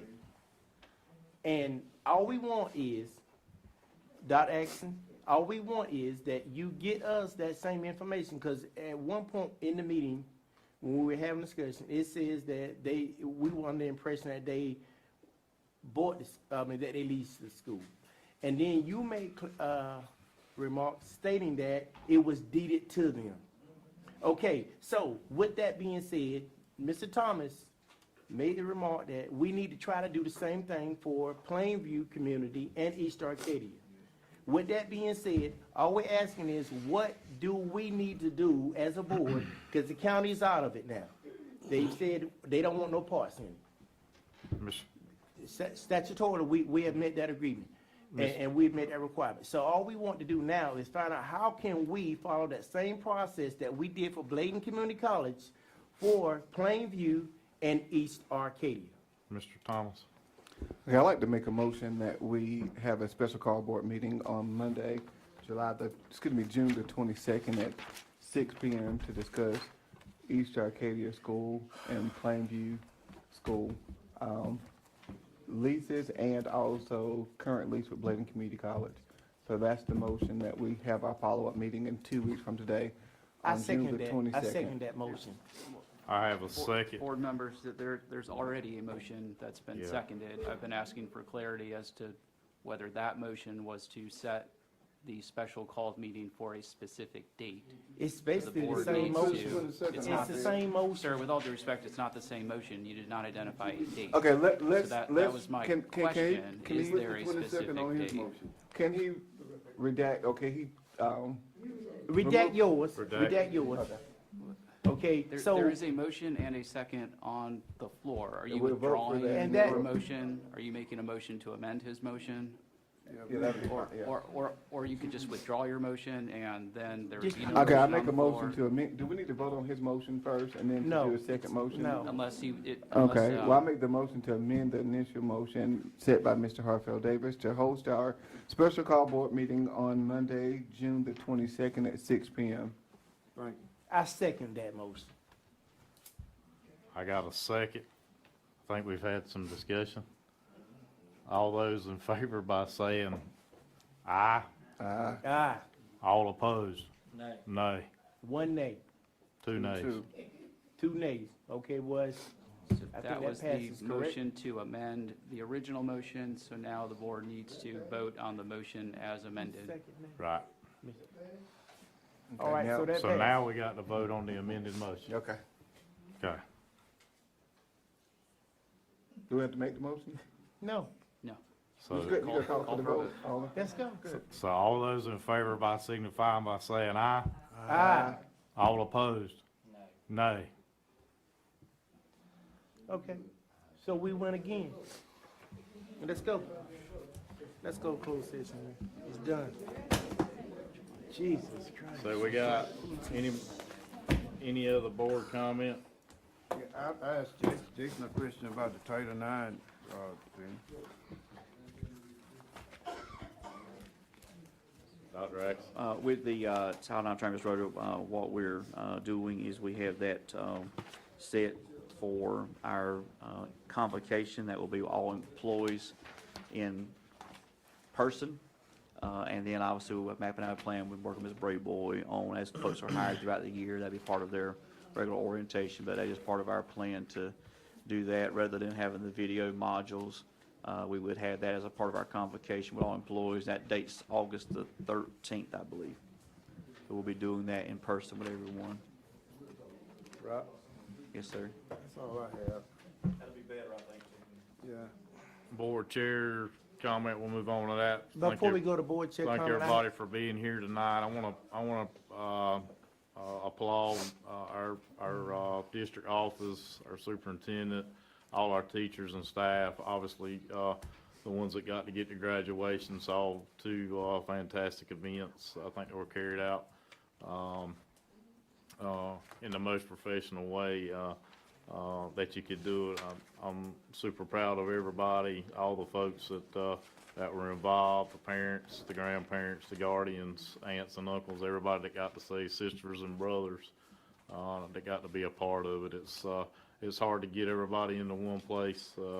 Obviously we had different levels of graduating classes, but it was fun to see everybody out and all the pictures and all the support that was at the graduation. So hats off to both classes at East and West, graduating classes of 2026.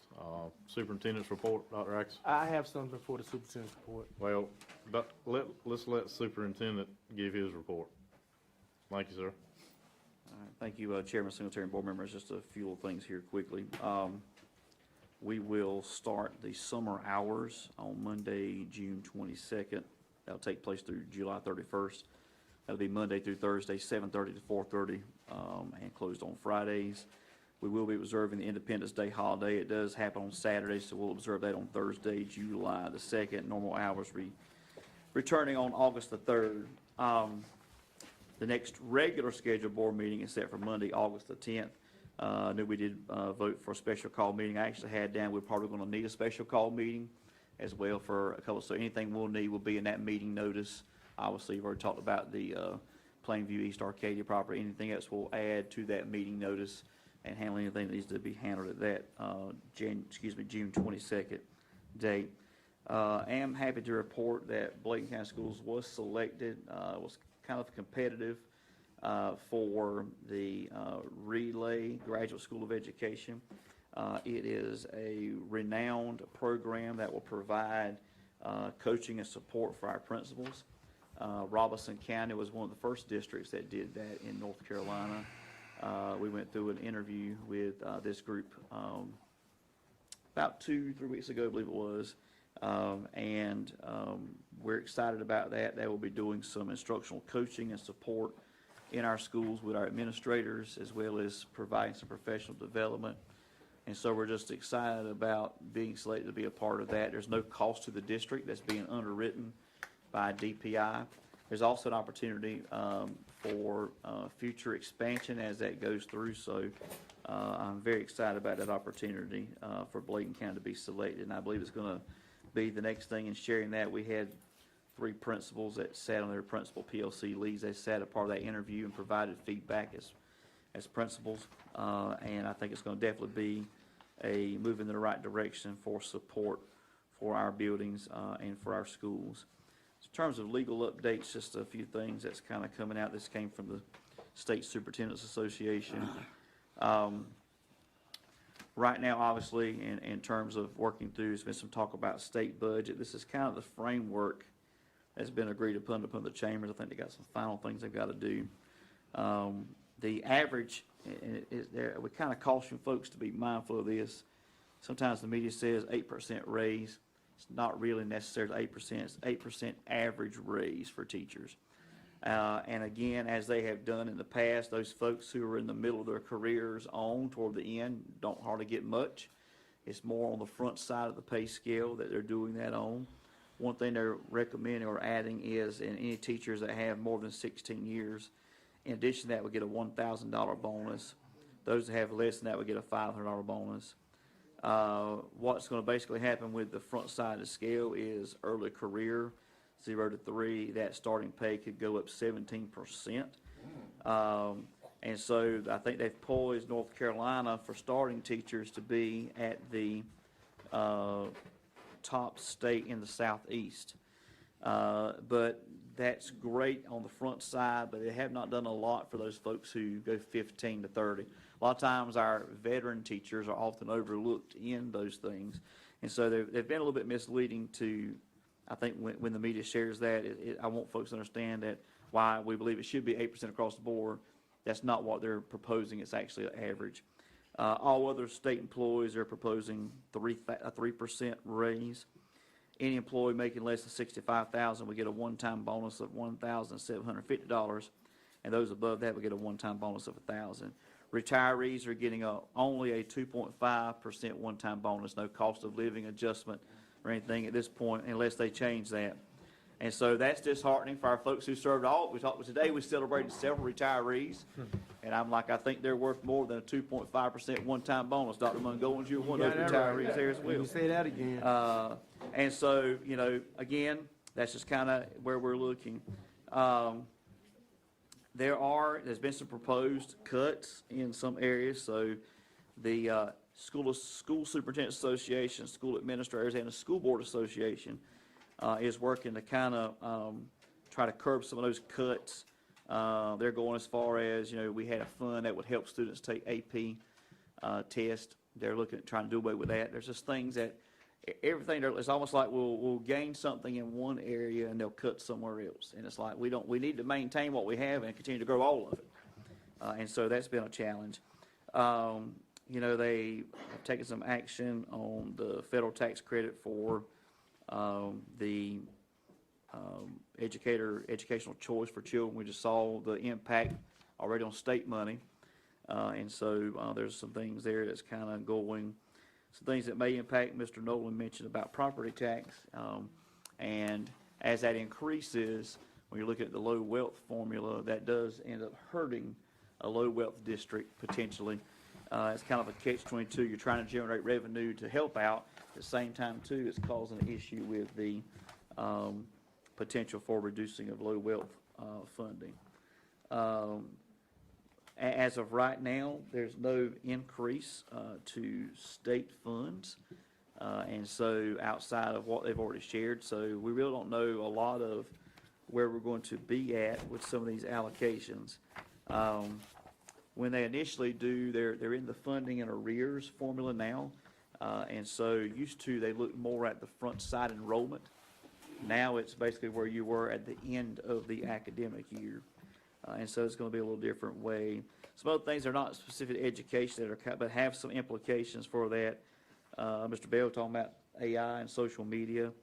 There's some things coming there. They're looking at trying to extend and give us more flexibility with remote learning. Now we're capped at 5 days for remote learning in a year as it relates to instruction. The proposed in the House is to actually give districts an additional 3 days.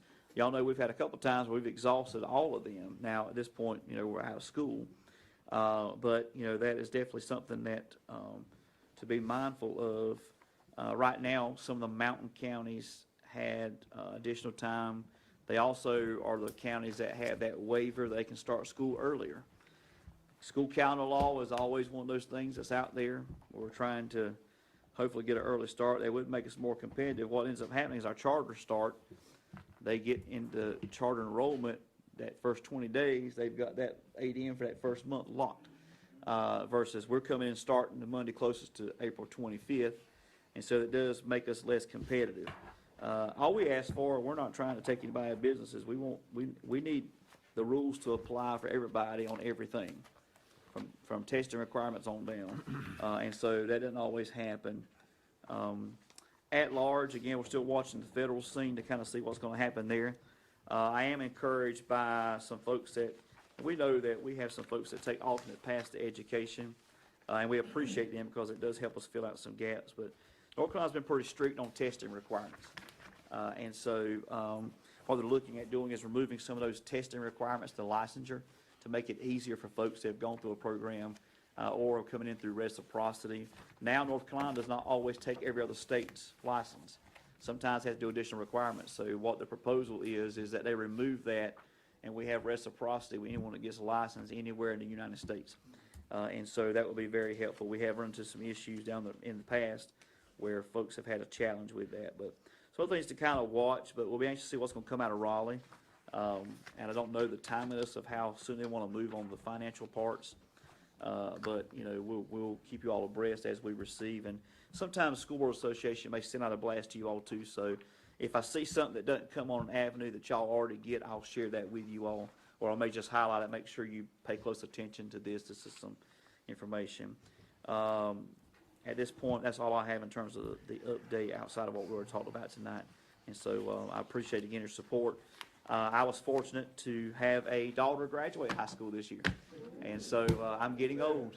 But it was a wonderful ceremony. can't say kudos enough for the partnership, Ms. Troy here tonight too, the partnership with Blaine Community College. I'll use my daughter as an example because I can talk about her in open session because she's mine. But she graduated and has also graduated with 2 associate's degrees. So she's going to UNC Wilmington with 2 associate degrees, tuition free, and thanks to our county commissioners, no cost of books. And so that's something that we've definitely had that's been helpful. It's a big savings to families. It's a big help to families. And so I think the more we continue to grow and foster those programs, that partnership, that there's a marriage between the commissioners, the board, and BCC Board of Trustees. So that's evidence of working together to do some things. And I'll just say that, you know, we have a great group of students that are leaving us now that are going to go in various careers. We heard some statistics shared. One of the graduations about we have students going into the military, some going to career, community college, university. And so we have a lot to be proud of here in Blaine County. We have some wonderful students. We have wonderful staff. And we're thankful for all they do each and every day. And we appreciate your support in making these things possible for them. All right, this time, we'll need a motion for the board to convene in I have closed something, session as to I prevent the stated earlier. disclosure of confidential information pursuant of GS 143-1811-156, Mr. 115C, Secretary. 319, and to consult with a board attorney and to preserve the attorney-client privilege pursuant of GS 143-318-11-3. Mr. Secretary, before we go into closed session. Can I as get a stated motion on the prior to, floor? I have something that I'd I like got to a motion. Can I get a second? I got a second. All those in favor by saying aye? All opposed? Going into closed session.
Gotcha.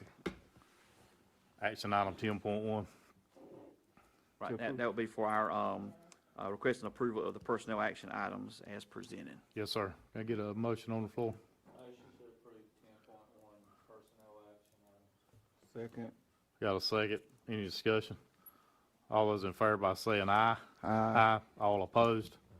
Motion carries. Can I get a motion on the floor to adjourn? I got a motion. Second. I got a second. All those in favor by saying aye.